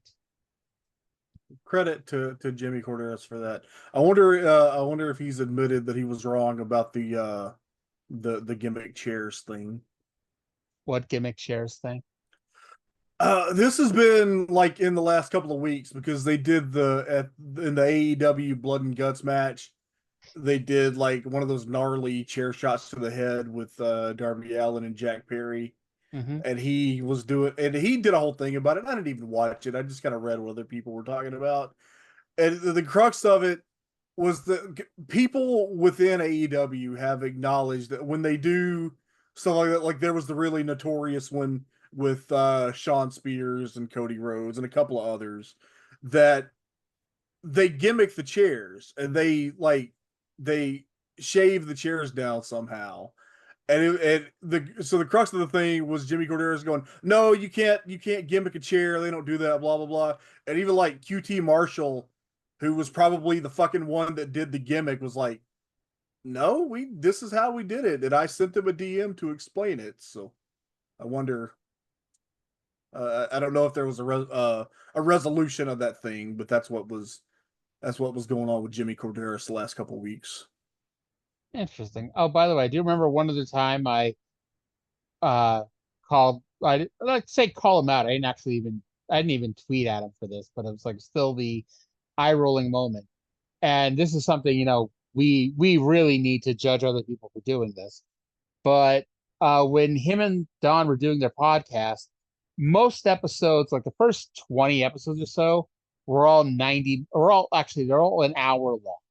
And then one episode was like an hour and 24 minutes. And somebody on Twitter complained that they're tired of 90-minute podcasts. And Lance went on the show the next week and complained about, we've never done a 90-minute podcast, yada, yada, yada, yada. We're never going to do a 90-minute podcast, etc. Now, this was when Don was with New Japan. And they were also doing weekly ECW reviews, and SummerSlam, I think, was that weekend. Well, one episode, it was like SummerSlam, NXT TakeOver. Don interviewed somebody from New Japan and an ECW review, most of which did not need to be on this episode. And the episode, it was like a week or two after the rant, too. And it went like well over 2 hours. And I remember wanting to message Lance. I'm like, so what about that never having a 90-minute podcast thing again? But, I like Lance. So I didn't want him to be mad at me. We like Lance. Lance might be the most normal person that's ever been in the wrestling business. He might be too normal to be in wrestling. I just can't believe, like, he was on the path that he was meant to be in life. He was going to university to be an accountant, which if you've heard Lance Storm talk, this motherfucker sounds like an accountant. And he just decided that it was too boring to be an accountant and he was going to go be a pro wrestler. And then he did without changing anything about his personality. Yeah. And the hilarious thing, considering Lance Storm and his personality and his talking style and everything, the people that got him into wrestling were the fucking Road Warriors. Yeah. Like, when I think of somebody that Lance Storm would have saw, I'm like, wow, I love pro wrestling because of this guy or this team. The Road Warriors were not it. I like very dry, sardonic humor, so I've always liked Lance. Oh, yeah, I've been a Stormtrooper ever since I discovered his website way back when he was still in WWE. And I remember thinking, wow, I did not know this guy could be this funny, because he was very snarky and sarcastic and whatnot. And then he was on really TV. Funny. Then he was on TV with a giant penis and then doing the dancing gimmick. So, what the hell? Yeah. By the way, we were still talking about World Class. Show closing promo, Chris Adams, and I'm going to make fun of his accent at the end. Young man who is ready to fight again is gentleman Chris Adams, and your old nemesis, the Mongols, around again. You guys have a long-standing feud. That's right, Bill. I'd just like to remind everybody that the reason I came to Dallas in the first place was after the Mongol, and our feud has far, far from finished, because in fact it's only just beginning to come up again. You know, every time I have a match with him, he does something against me that really, really makes me mad, and I want to get him back. So that feud is only just begun. So watch out, Mongol. I came to Dallas after you, and that's what I mean to do. I'm going to get you once and for all. So I'm after you. Michael Hayes kind of put a dirty one on Kerry tonight, didn't he? That always makes me sick, that kind of thing, Bill. You know, that sort of thing has got to be stopped. And I'm going to do what I can to stop that kind of thing. I just don't like that. The American Championship is out there. You told us last week that you were after it. This is what's really, really made me happy. You know, I'm unhappy that Kevin lost it in the way he did, but I'm happy in a way because now it gives me a chance. And I'm really, really going to go after it. I hate Garvin. Garvin, watch out. I'm after you too, and I'm after that American title. Thank you. All right. So I know that he hasn't really been in the territory this long, but it feels like we've been watching Chris Adams wrestling the Mongol for over 6 months, and apparently it is not over. That feels like a threat.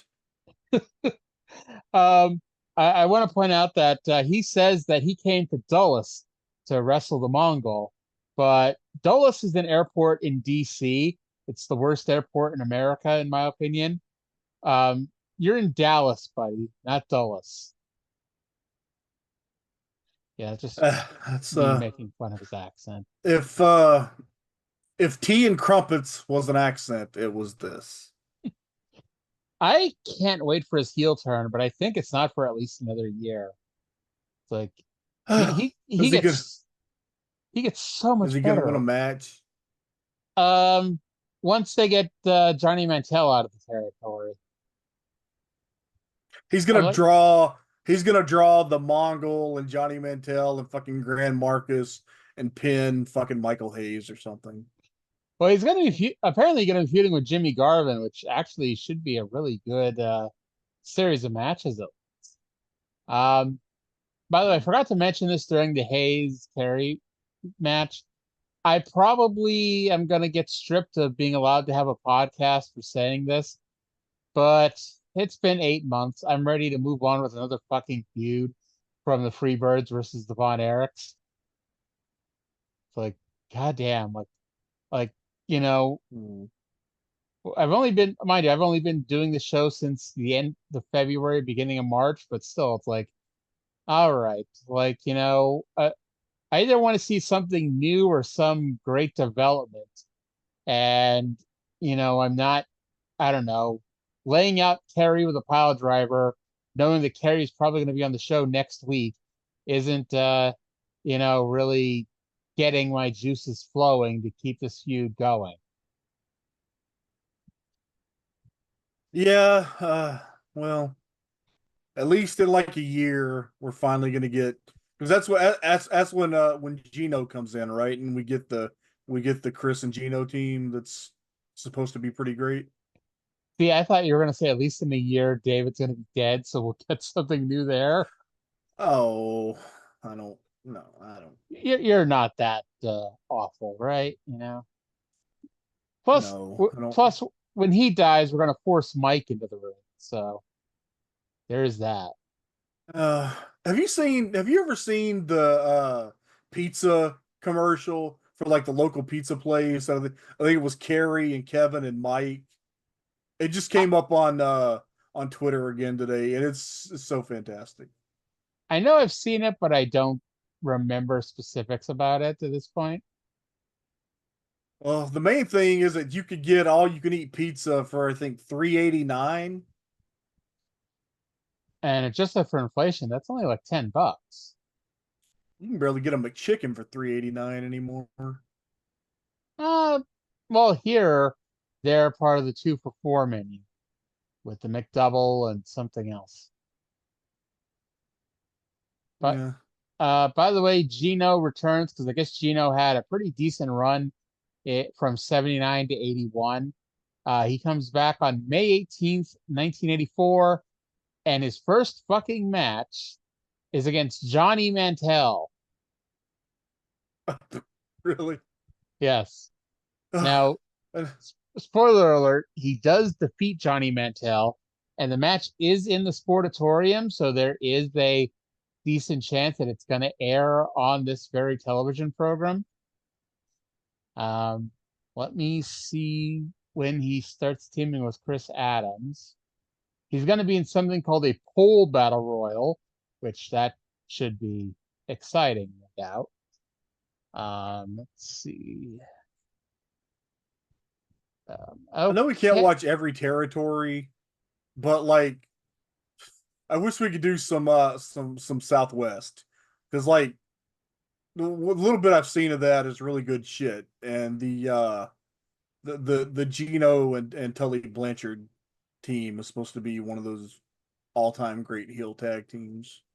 That's such good shit, pal. Yeah. So, oh boy, we have quite the show coming up in the future here. So looks like the Dynamic Duo, their first match is October 7th, 1984. They team with Jake Roberts in a losing effort to carry Kevin and Mike Von Erich.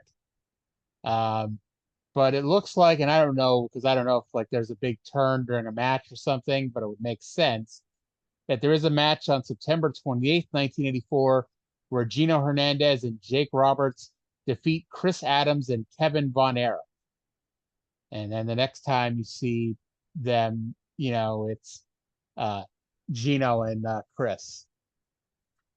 So I'm thinking that's probably a heel turn right there. So we're only 13 and a half months away. We're going to end up getting Jake in World Class and Smoky Mountain at about the same time, aren't we? Pretty damn close. Actually, I think we're going to have them both at the same time, yeah. By the way, there is another match that Gino's in. Gino Hernandez and Nicola Roberts, who's Baby Doll, versus Kevin Von Erich and someone named Stella Mae French. And that match goes to the time limit draw. Oh dear. What was the time limit? 8 minutes and 10 seconds? It doesn't give a time, unfortunately. Stella Mae French passed away in 1985. Let me see here, trying to find anything really else about her. Trained by Mildred Burke. That's I was looking up great because I wondered if she was one of Moolah's girls, but no, apparently she was trained by Mildred Burke. By the way, that World Class TV show where I'm thinking Chris Adams turns heel. Actually, I don't know if this is the TV show or if this was like the entire card from the night of the Sportatorium, but either way, El Diablo Grande defeats George fucking Weingroff. So we've got fucking George Weingroff to look for in the future. And El Diablo Grande, Omar Atlas, who is a whole bunch of people that I don't know who the hell that is. So I'm looking at a different card, which, oh my God, the Missing Link versus George Weingroff. But the one that caught my attention was Mike Von Erich and Stella Mae French against Gino Hernandez and Andrea the Lady Giant. That's Baby Doll, I think. Oh, it is. Yeah, this is definitely a TV taping since we're getting multiple people multiple times. Buck Zumoff defeats Ricky Torres. So we're going to have Buck Zumoff and George Weingroff in the territory at the same time. Jake Robertson defeats Ricky Torres because Ricky Torres is just our jobber of the week, apparently. Mike Von Erich defeats Art Cruz. And then in the main event, the American Tag Team title match, Bill and Scott Irwin defeat Rock and Soul. Do you want to guess who Rock and Soul is? You could probably, actually, if you thought about it, you could probably figure it out. What year is this? 1984. Dallas. 84, Rock and Soul. What was the match again? They lost the tag team titles to Bill and Scott Irwin. Rock and Soul. Honestly, it'll be, if you don't get it, it'll be so obvious to be like, I should have gotten that. Rocky Johnson and Tony Atlas. Nope. It is Buck Zumoff and Iceman Parsons. Oh, wow. Yeah. That's got to be the worst thing rock and roll Buck Zumhoff ever did. Obviously. So Cage Match only lists 9 matches, but I'm thinking they had to have wrestled more, or one of these matches that aren't listed as a title match are, because they win the tag team titles in May of 1984, lose them 2 weeks later, and then lose them again 4 months later. And at no point did they win them back, according to Cage Match. Yeah, the American tag team titles are kind of like there's at one point when during the Fantastics and Midnight feud where they're just vacant for like 3 months for no reason. Well, I hope you're not too attached to the belts, because Brody and Kerry are the current tag team champions, and yeah, those title belts are not being defended much from this point forward, at least until I forget if we have a mystery title change or just the random stripping of the title for no reason. I did not even remember that they were the champions, and I saw it happen. Yep. It has never been, I guess it's been mentioned on TV, but it's like, it's, for all intents and purposes, like it didn't happen.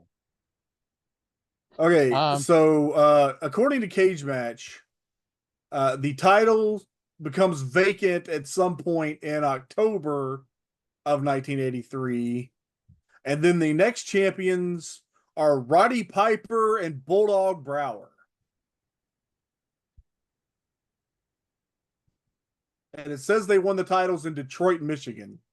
So I'm guessing that that is also a phantom title change. When the hell would this have been? Because Piper's in the WWF in, early 84. Yeah, I don't think it happened. I also don't think that the match where they lost the titles to the Super Destroyers happened in Indianapolis. Because, of course, World Class will be holding house shows in Detroit and Indiana. I mean, they did run Boston in like 84. That's because they also had, I guess it's possible. They did have syndication all over the goddamn place. But, yeah. But I'm trying to see when Brody is ever going to be back on the show. I guess he does have a few sporadic appearances until the end of September. He does, we won't see it on this show because it's the Fort Worth show, but him and Kerry do wrestle the Freebirds in September. It's not listed as a title match, but I'm assuming it is. But that is the only time that Brody and Kerry are teaming as tag team champions. And the next time they team is in August of 1985, when they're the linear world-class tag team champions. And let's see if they ever lose the linear championship. Considering one of the members is Brody, I'm not seeing that happening. But let's see. Brody. Shockingly, Brody wins a lot. I'm honestly more surprised that he was a babyface this entire time, because it's like, it just doesn't seem, he just seems like he should be a fucking heel. Spoiler alert. Strange, isn't it? Like, I can't really think of him being a babyface anywhere but World Class. Oh my God, Brody is going to be teaming with Lance Von Erich. Oh God. So from what I can tell, because I think Kerry has his motorcycle accident, so I'm not surprised we're not going to see him. But by the looks of it, him and Kerry are, in fact, to this day, still the linear world-class tag team champions. Who do you think is a better Von Erich, Lance Von Erich or Katsuyori Von Erich? What the hell did I miss?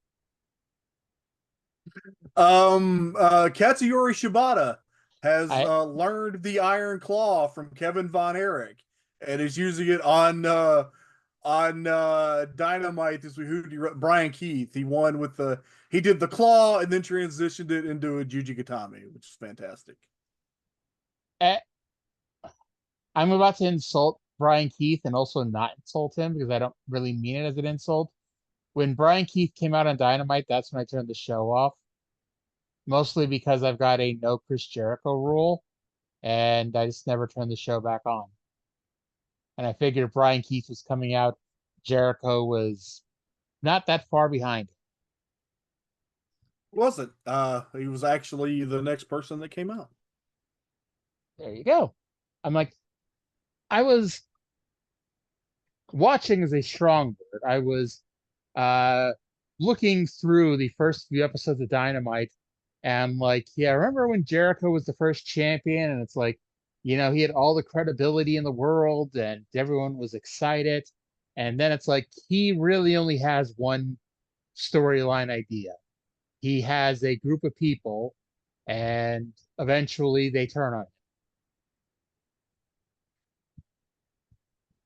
Oh, by the way, so you didn't finish Dynamite. You got to go watch Bryan Danielson and Jeff Jarrett. Really? Fucking phenomenal. I did not watch Bryan Danielson and Jeff Jarrett, that is for sure. I'm just I think I've just had my fill of Jeff Jarrett in my life, but I mean, sure, I'll go check that out. And we can always talk about this match from at this point 8 days ago on Thursday. Confuse the hell out of our listener. Although at this point, I love our listener, but I mean, at this point, if you're listening to our show, you know you get it. Yeah. By the way, listener, if you're on YouTube, because I assume, but what do you have? We have one on YouTube and two on Spotify and one on iTunes. So the one on YouTube, go to Pro Wrestling Noah's YouTube channel. They have put up the incredible match between Ryohei Oiwa and Kaito Kiyomiya from Friday's N1 Victory show. They put that up for free due to overwhelming interest, so you should go check that out. I think that's hilarious that due to overwhelming interest, we're going to show it for free and not try to be like, hey, you can watch this on our streaming channel. By the way, who did Kaito Kiyomiya wrestle? Ryohei Oiwa. How the hell do you spell that? Ryohei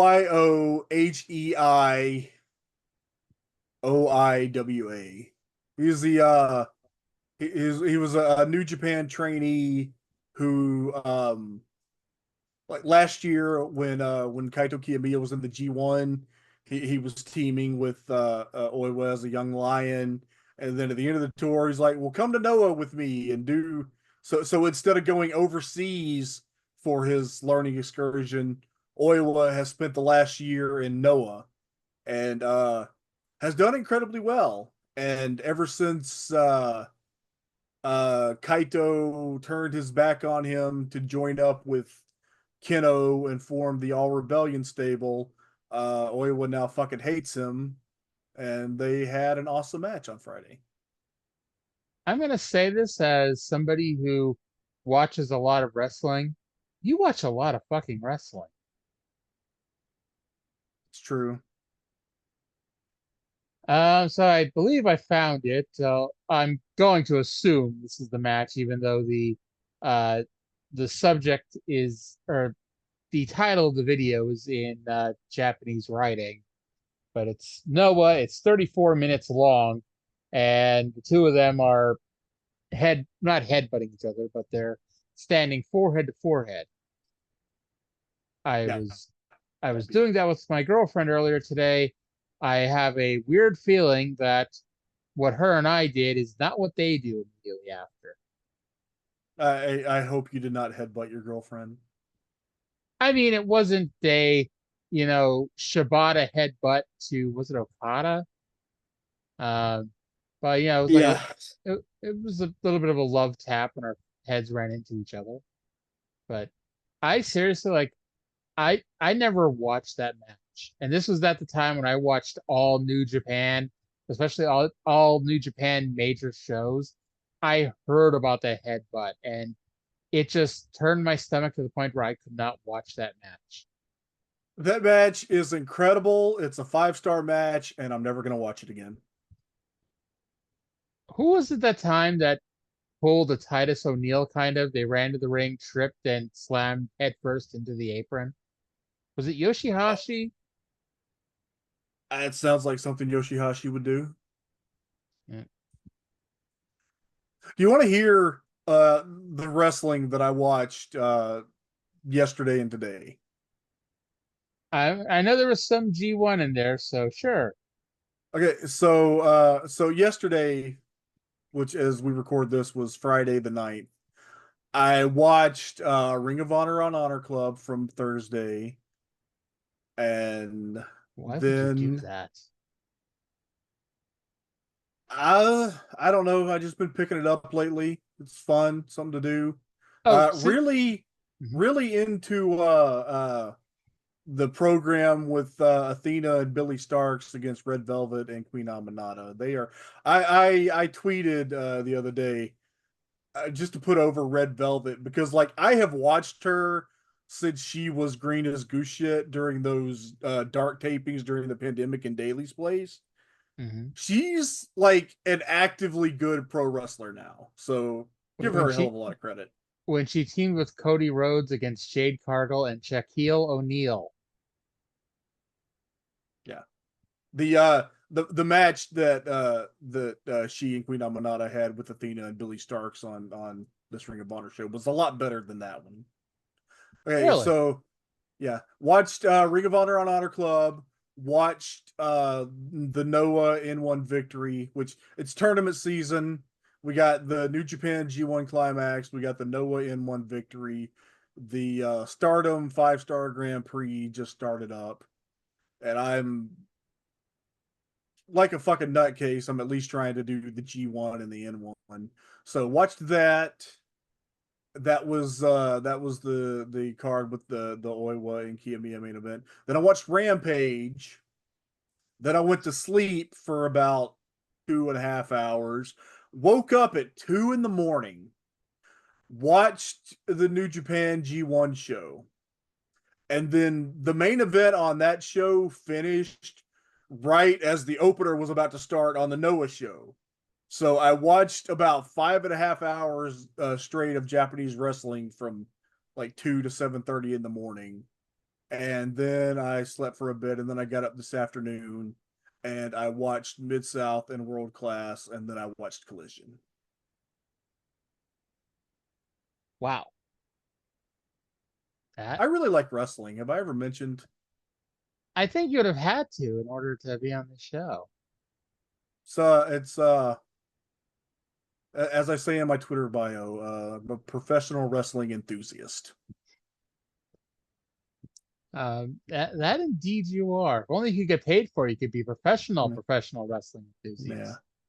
Oh, but the highlight of my week, the other part of my Twitter bio now reads that I was referred to as, quote, some wag on Twitter by Chris Charlton on a New Japan broadcast.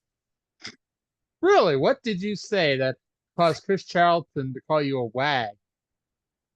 It's so stupid. I'm like, it's so stupid. I'm like, I do not imagine Chris Charlton using such strong language. Oh, it gets worse. It's so stupid.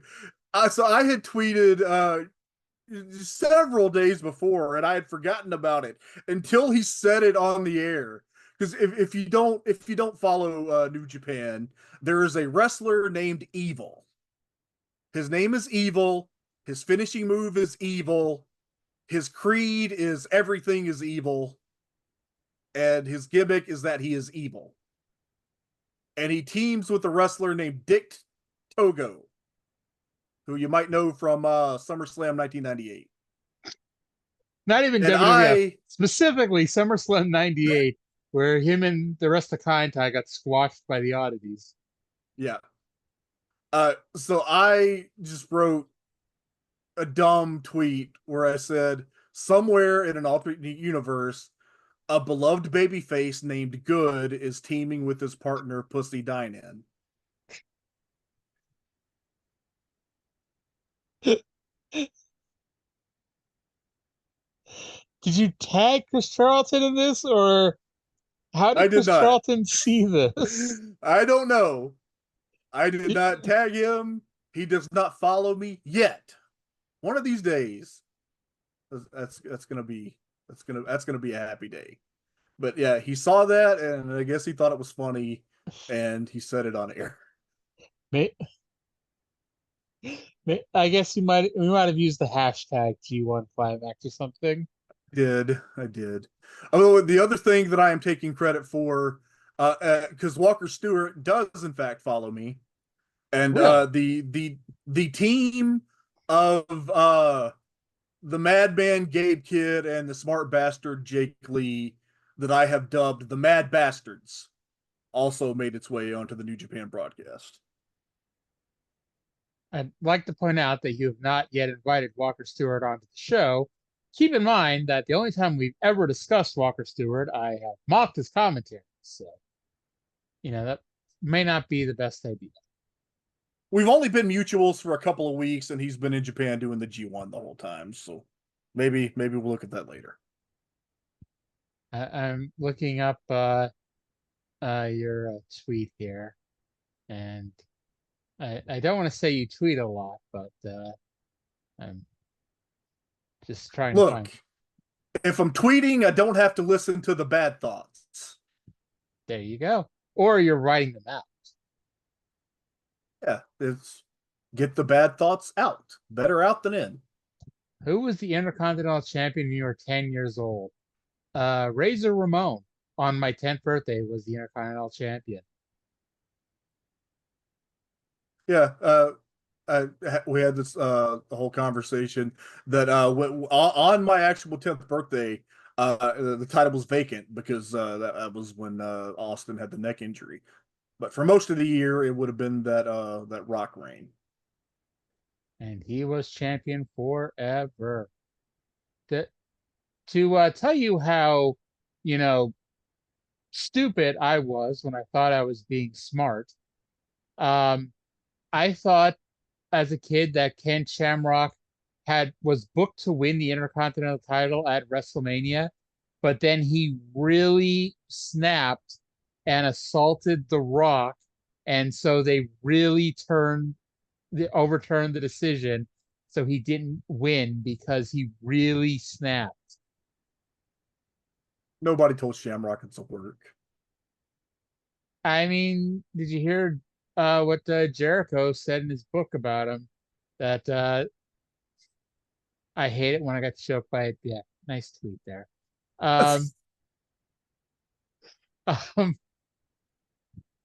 Jericho said in his book that he's shooting with Shamrock, and they ran backstage, and of course Jericho slows down because they're through the curtain, but Shamrock still chases him at high speed, just because he knew he could catch him. And I guess the good news is, also reading your tweets, that you're getting your wish at All In. You wanted Willow and Ishii versus Statlander and Stokely. Yes. Can't believe that's a real thing. And to quote Stokely, what besides my own actions did I do to deserve this? By the way, Preston Vance is apparently still employed by this company. It's exactly what I thought when I saw that pop up. I'm like, oh. But then I remembered, weren't they in a group together? Or am I mixing up my... No. They were in a group together, and they Roosh was gone for a while because injury and or visa issues, so he was gone for a couple of months. And then they did for several weeks these video packages showing LFI in Mexico fucking going undercover and fighting the cartel and shit or whatever. And then Jose the assistant was in the batch of releases, and Dralistico just hasn't been found, and Roosh has been with Don Callis. And then suddenly, this week on Dynamite, when Callis was trying to get get Roosh to get his killer instinct, so he set up the match against his former friend Preston Vance, and they had that match on Collision tonight, and Preston Vance got his shit wrecked. Yes, he did. I was fast forwarding at that point because I'm like, I don't want to watch Roosh versus Preston Vance. And I was like, okay, hold in the fast forward button. And I had to quickly stop holding it in and rewind because suddenly I was looking at Jim Ross and Bryan Danielson. I'm like, I want to actually watch that. But yeah, that match did not last very long. Did you find the tweet that you were looking for? Nope, but I did see you give a shout out to Chris Charlton for doing for that here. Let's see here. I swear I would love to retweet this. I'm gonna get there eventually. By the way, if you're listening to this, at Oregatrae on the Twitter machine, OREGATRAE, and you too can read my dumbass outlet for my intrusive thoughts. He's keeping track of the C block of G1. I'm just happy we're back to only 2 blocks, so we do have the C block. I think Francesco Akira is going to run away with it. I'd say it looks like he's in the lead anyway. So what exactly did Chris Charlton say? Did he say some wag on Twitter said blah, blah, blah, blah, or was it? Yeah, that was pretty much it. It was, let's see, Thursday morning or Wednesday morning. Give me 1 second. I can look it up. I think it was on the 8th, well, at least when I saw you tweet it, but. Yeah, it was during the, let's see, where is it? No, must have been, it was on the 7th during the Tetsuya Naito and Shingo Takagi against Evil and Dick Togo match. Let's see, I'm on the 7th, so in theory, I'm gonna find this soon. God, how many fucking tweets do I do in a day? You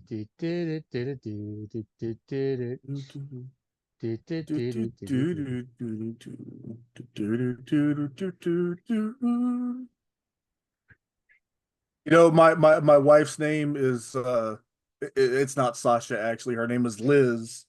And so it has occurred to me that I could sincerely do the Elizabeth. You remember? Yes, I remember. I remember you just said Elizabeth. I don't know if we just lost you or what happened, but you just said Elizabeth there, waiting for the rest of it. Oh, did I blank out? Oh, that's lame. Oh, here we go. So the original tweet was on July 28th, and then you said on August 7th, LOL, reason JP just said this on the English broadcast. In an alternate universe, a beloved babyface named Good is teaming with his partner, Pussy Dynan. That would be the opposite of Dick Togo, right? Yes. Yes, it would. And by the way, this tells you don't need to have a lot of views to get a popular tweet or something reset on pro wrestling television. It only had 202 views.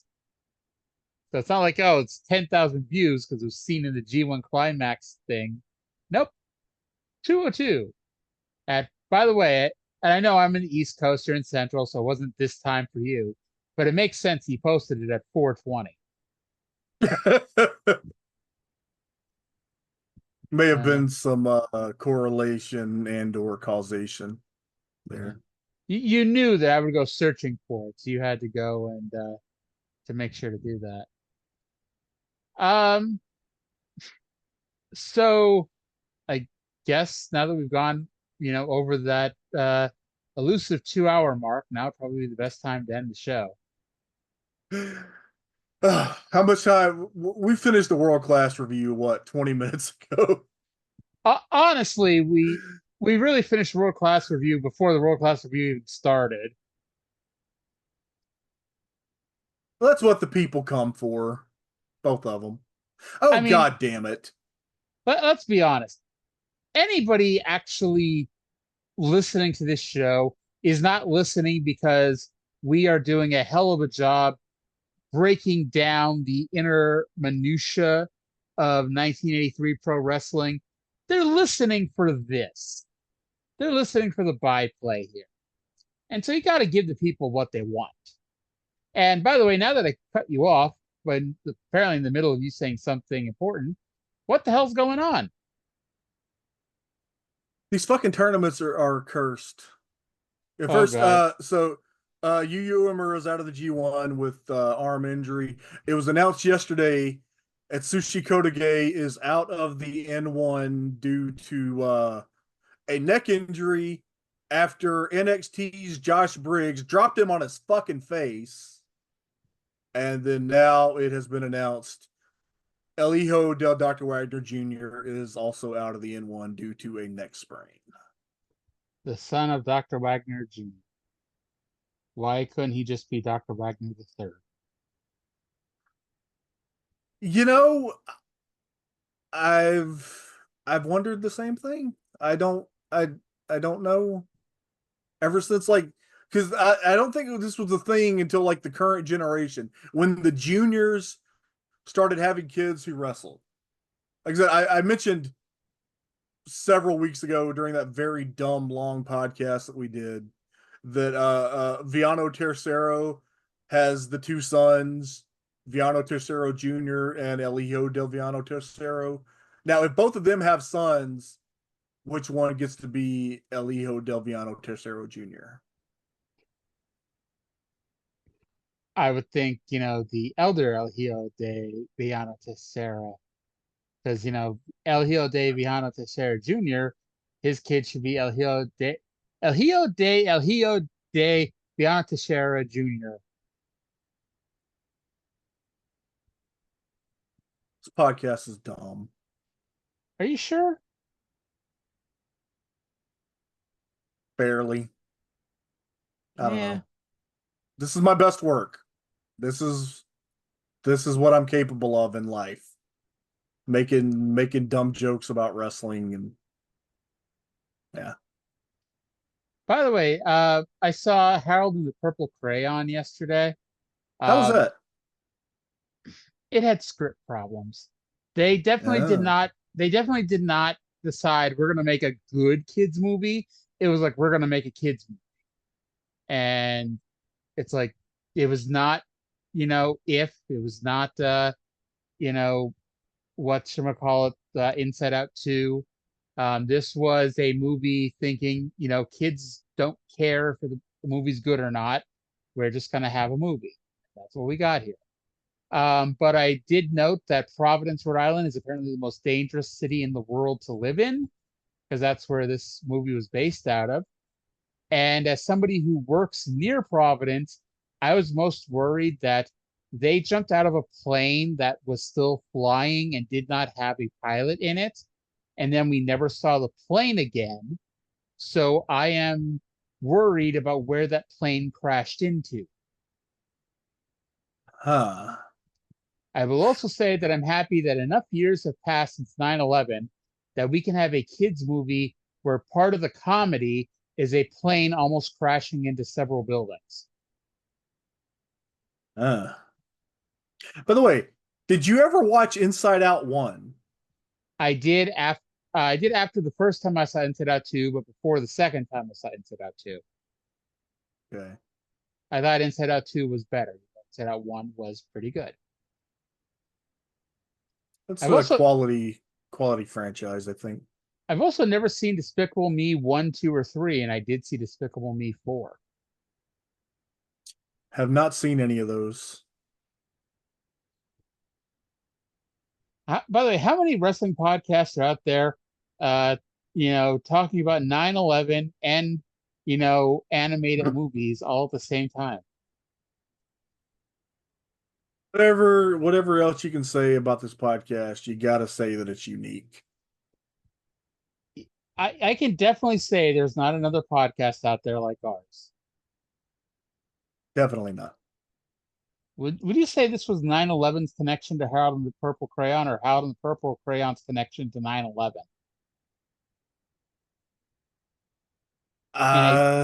In a world where you were to write out the intro of the show, or description of the episode.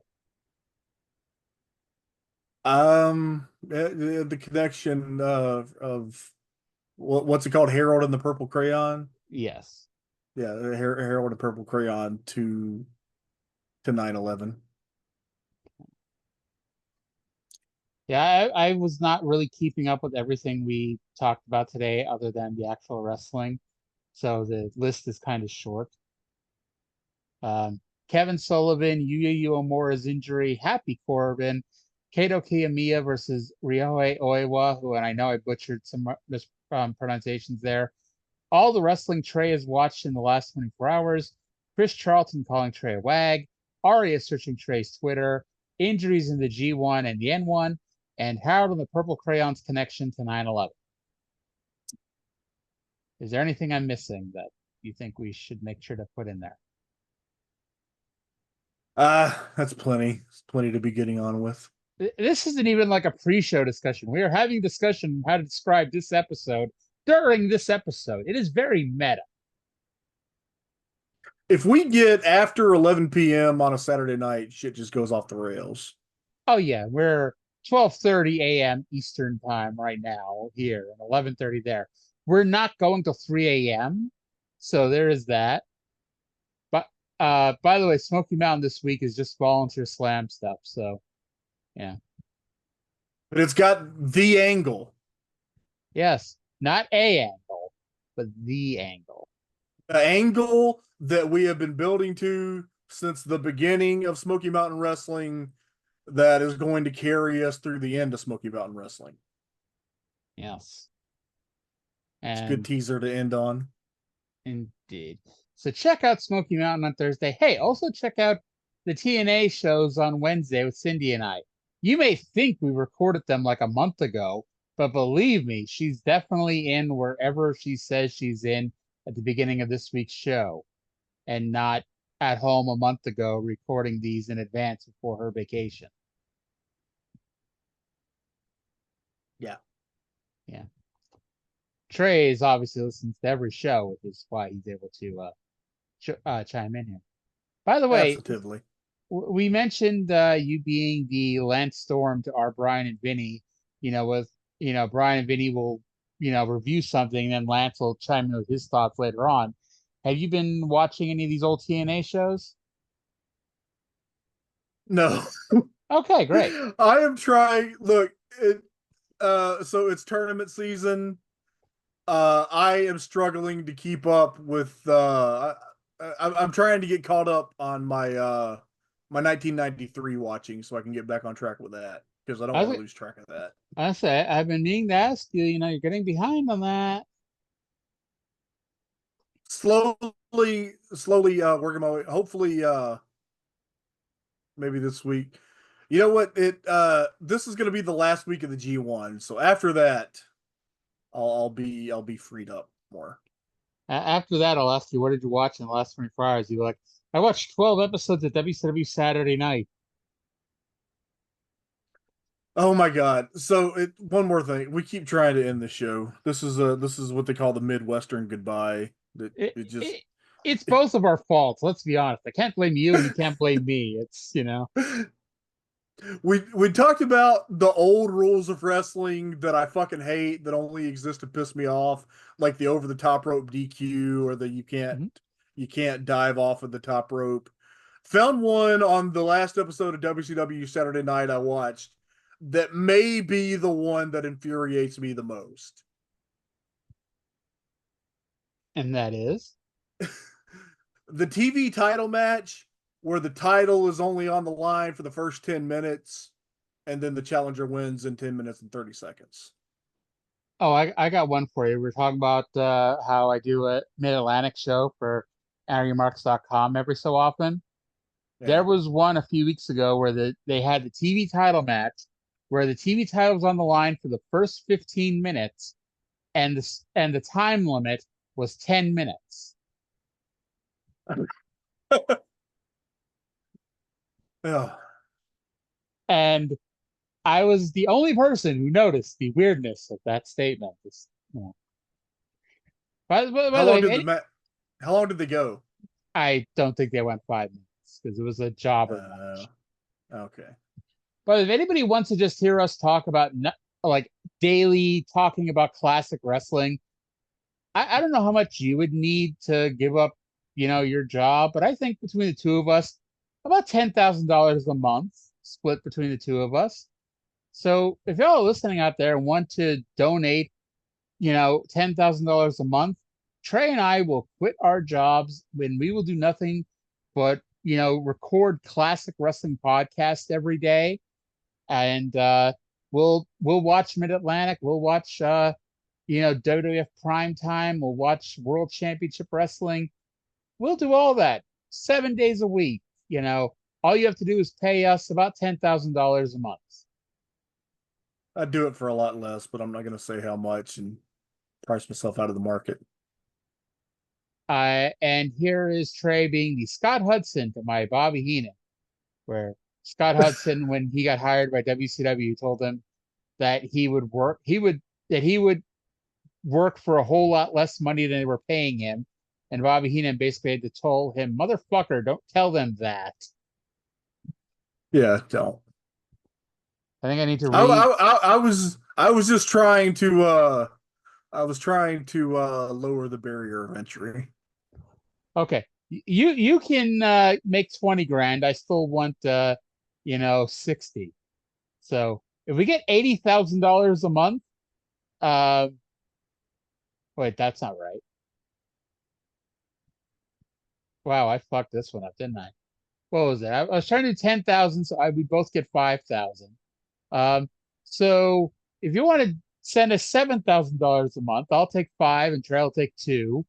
And we'll quit our jobs and just do daily pro wrestling podcasts talking about classic shit. We'll do a Memphis show.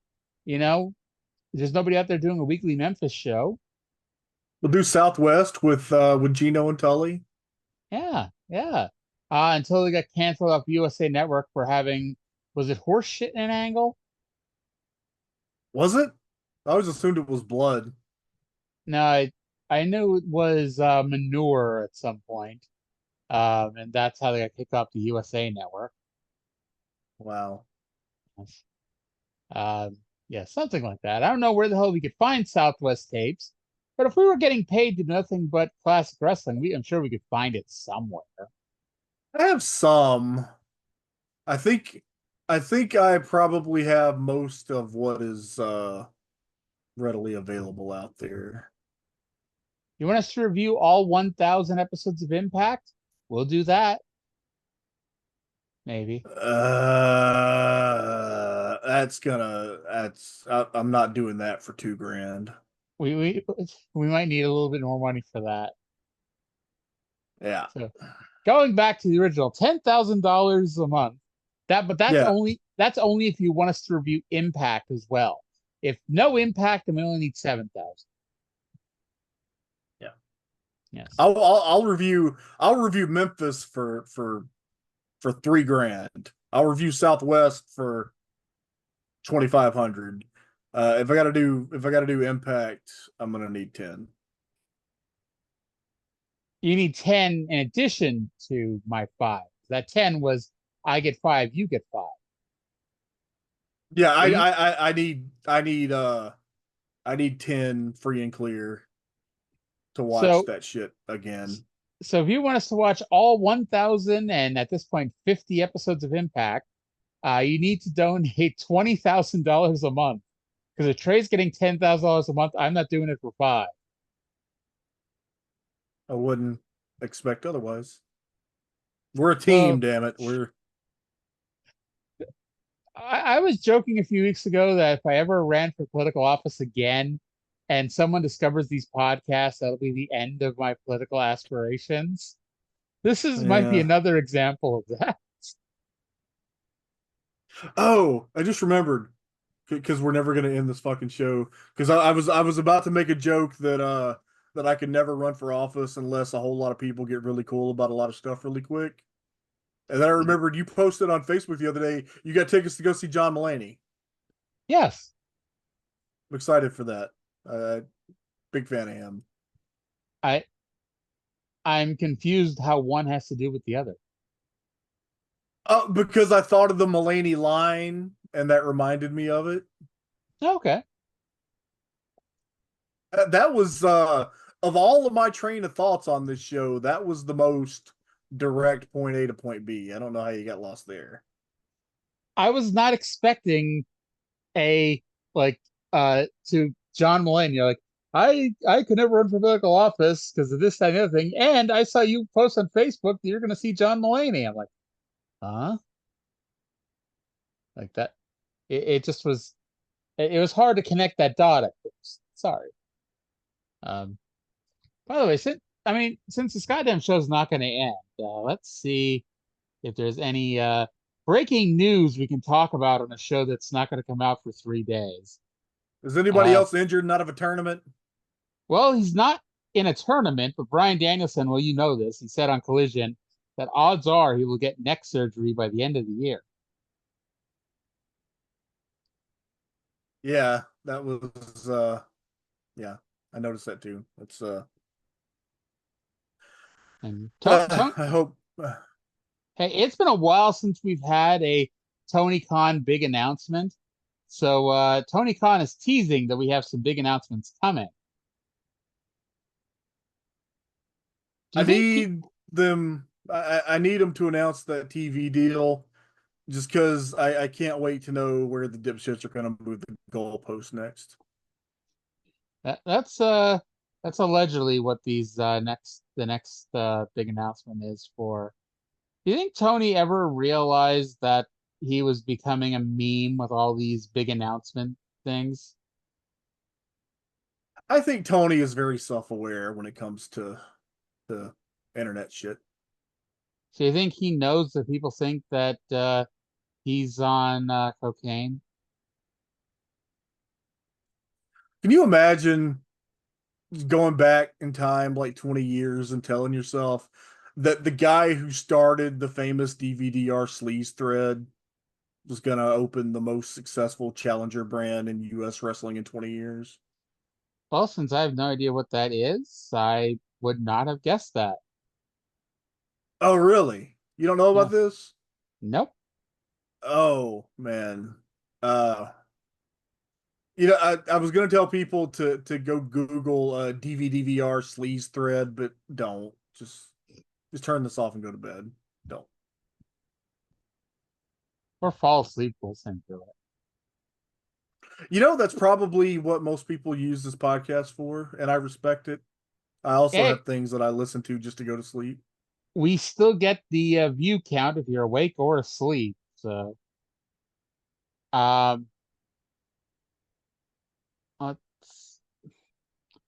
here's a fun tweet.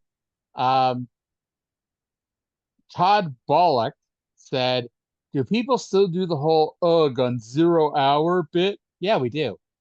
Putting good shit on these things actually serves the function of what these pre-shows are supposed to be. And it was retweeted by Real BBQ Knower, who's got a blue check mark, which of course doesn't mean shit. That's my buddy Adam Urey. Adam Urey says, "Bro, I really don't want to talk about wrestling, but everyone has lost sight of what a pre-show is supposed to be, and they can thank all their favorite sex traffickers for it." What is your friend Adam Urey talking about? He's a very, very enthusiastic WWE hater. Apparently him and I follow each other too. So at some point, him and I followed each other. Adam is good people. I'm sure he is. Apparently he got suspended off Twitter for a little while. You know, I've been banned from Twitter more times than Terry Funk retired from pro wrestling. I don't think I've ever been banned, but I got the warning for saying cis one time, so. between all the different accounts, I think I've been banned from Twitter at least 10 times. By the way, you like the Outrunners, right? Yeah. Well, apparently, you've got company here because Matt Cardona posts the Outrunners are professional wrestling.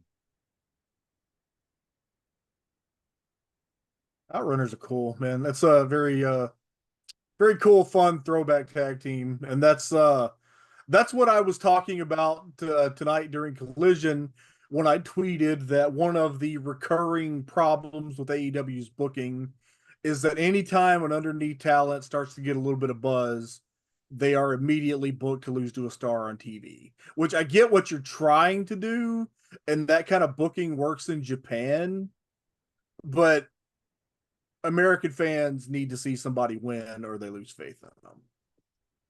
Oh, you're talking about the Ring of Honor thing. You're talking about Athena and all them. Is Lexi Nair a heel on Ring of Honor? Yes. Because the one episode I saw was her helping Athena when she pretended to have a bum leg. And then she's on Collision like 15 times tonight. And I'm like, oh, Lexi, I can't wait to see how this heel turn's progressing. And it's like, nope, she's just, sorry, Lexi, generic backstage ring announcer. Yeah, it's never acknowledged, but it's just, how you're one way most of the time, but then you get around that one group of friends and you become a whole other asshole. That's Lexi Nair with Athena. And the funny thing is, because that angle, we mentioned this before, it was taped on the Blood and Guts Dynamite. So it's not even like on an ROH show they did the weird Lexi Nair heel gimmick.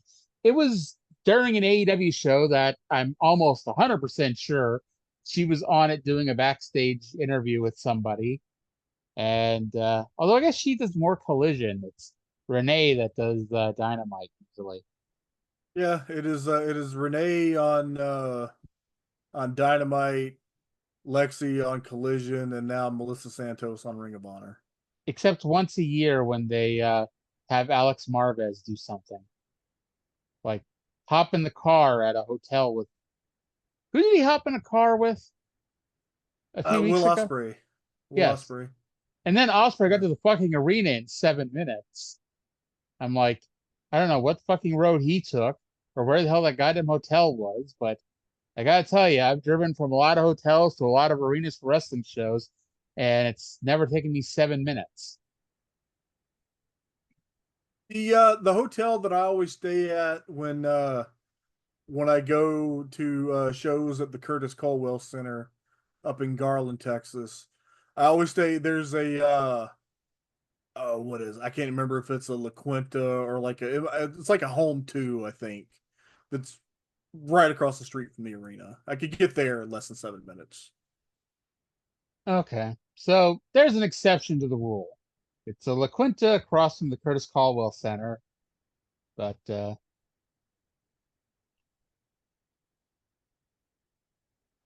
yeah, and you bet that this is going into the show description. Oh, hotels that are within 7 minutes of arenas. Oh, specifically, how far away the La Quinta is from the Curtis Caldwell Center. Yeah, actually, the best one was Sam's Town in Vegas that like Ring of Honor and TNA have run. Love that place because the arena is fucking. You walk through a casino, and that's how you get from your room to the arena. Well, I mean, there's a couple of places in Vegas like that, isn't there? Isn't the MGM Grand technically a hotel? Yeah, and Mandalay Bay. Mandalay Bay fucking sucks. I have never been to Vegas, although the plan is You never to been to change Vegas? that. No, I haven't. Oh, I enjoy Vegas. I always have a good time in Vegas. There's something about having a wrestling convention in the middle of July in the desert, and that's not a great idea. My favorite is always when people are like, "Oh, it's a dry heat," and I'm like, "Motherfucker, 109 degrees is still 109 degrees." I got to tell you though, and I probably won't be able to do it because it's just where I'm at financially these days. But WrestleMania weekend in a legal state on 420. That sounds like a hell of a good time. Oh, I may have to procure some sustenance while out Are you there. going? You going to Mania next year? That's the plan. Cool. Actually, my ideal plan, and we'll see if this happens. I mean, worst case scenario, I'll just fly there. But I want to rent a car and do a cross country road trip. We'll You know, dip down to Houston and we'll do a show together in person. there you go. The plan is to basically drive about 7 hours every day, and wherever I stop, that's where I stop for the day. And don't really book anything along the way in advance. It's just kind of drive, and then wherever I end up, and eventually make it to Vegas. Yeah. I use the hotels.com app. So when I'm traveling, when I just get to the point that I'm done driving for the day, I'll stop and see what's nearby. Yeah. Hotels.com is also not paying us any money, but they're a good website. Actually, fuck hotels.com. I am still mad at them. They had an awesome reward system and they knew it was awesome, and then they completely made it shit. So fuck hotels.com a little bit. Just a little bit. Hotels.com, Chewy, how we're not getting paid from either of those places. If we were getting paid, I wouldn't have said fuck them on the air. We would have said it off the air. Absolutely. Also, Arya trying to surreptitiously eat grapes while not on mute. Okay, so we are closing in on 3 hours, so I think now would be a good time to call it. All right. So for anybody still listening to this, go to bed.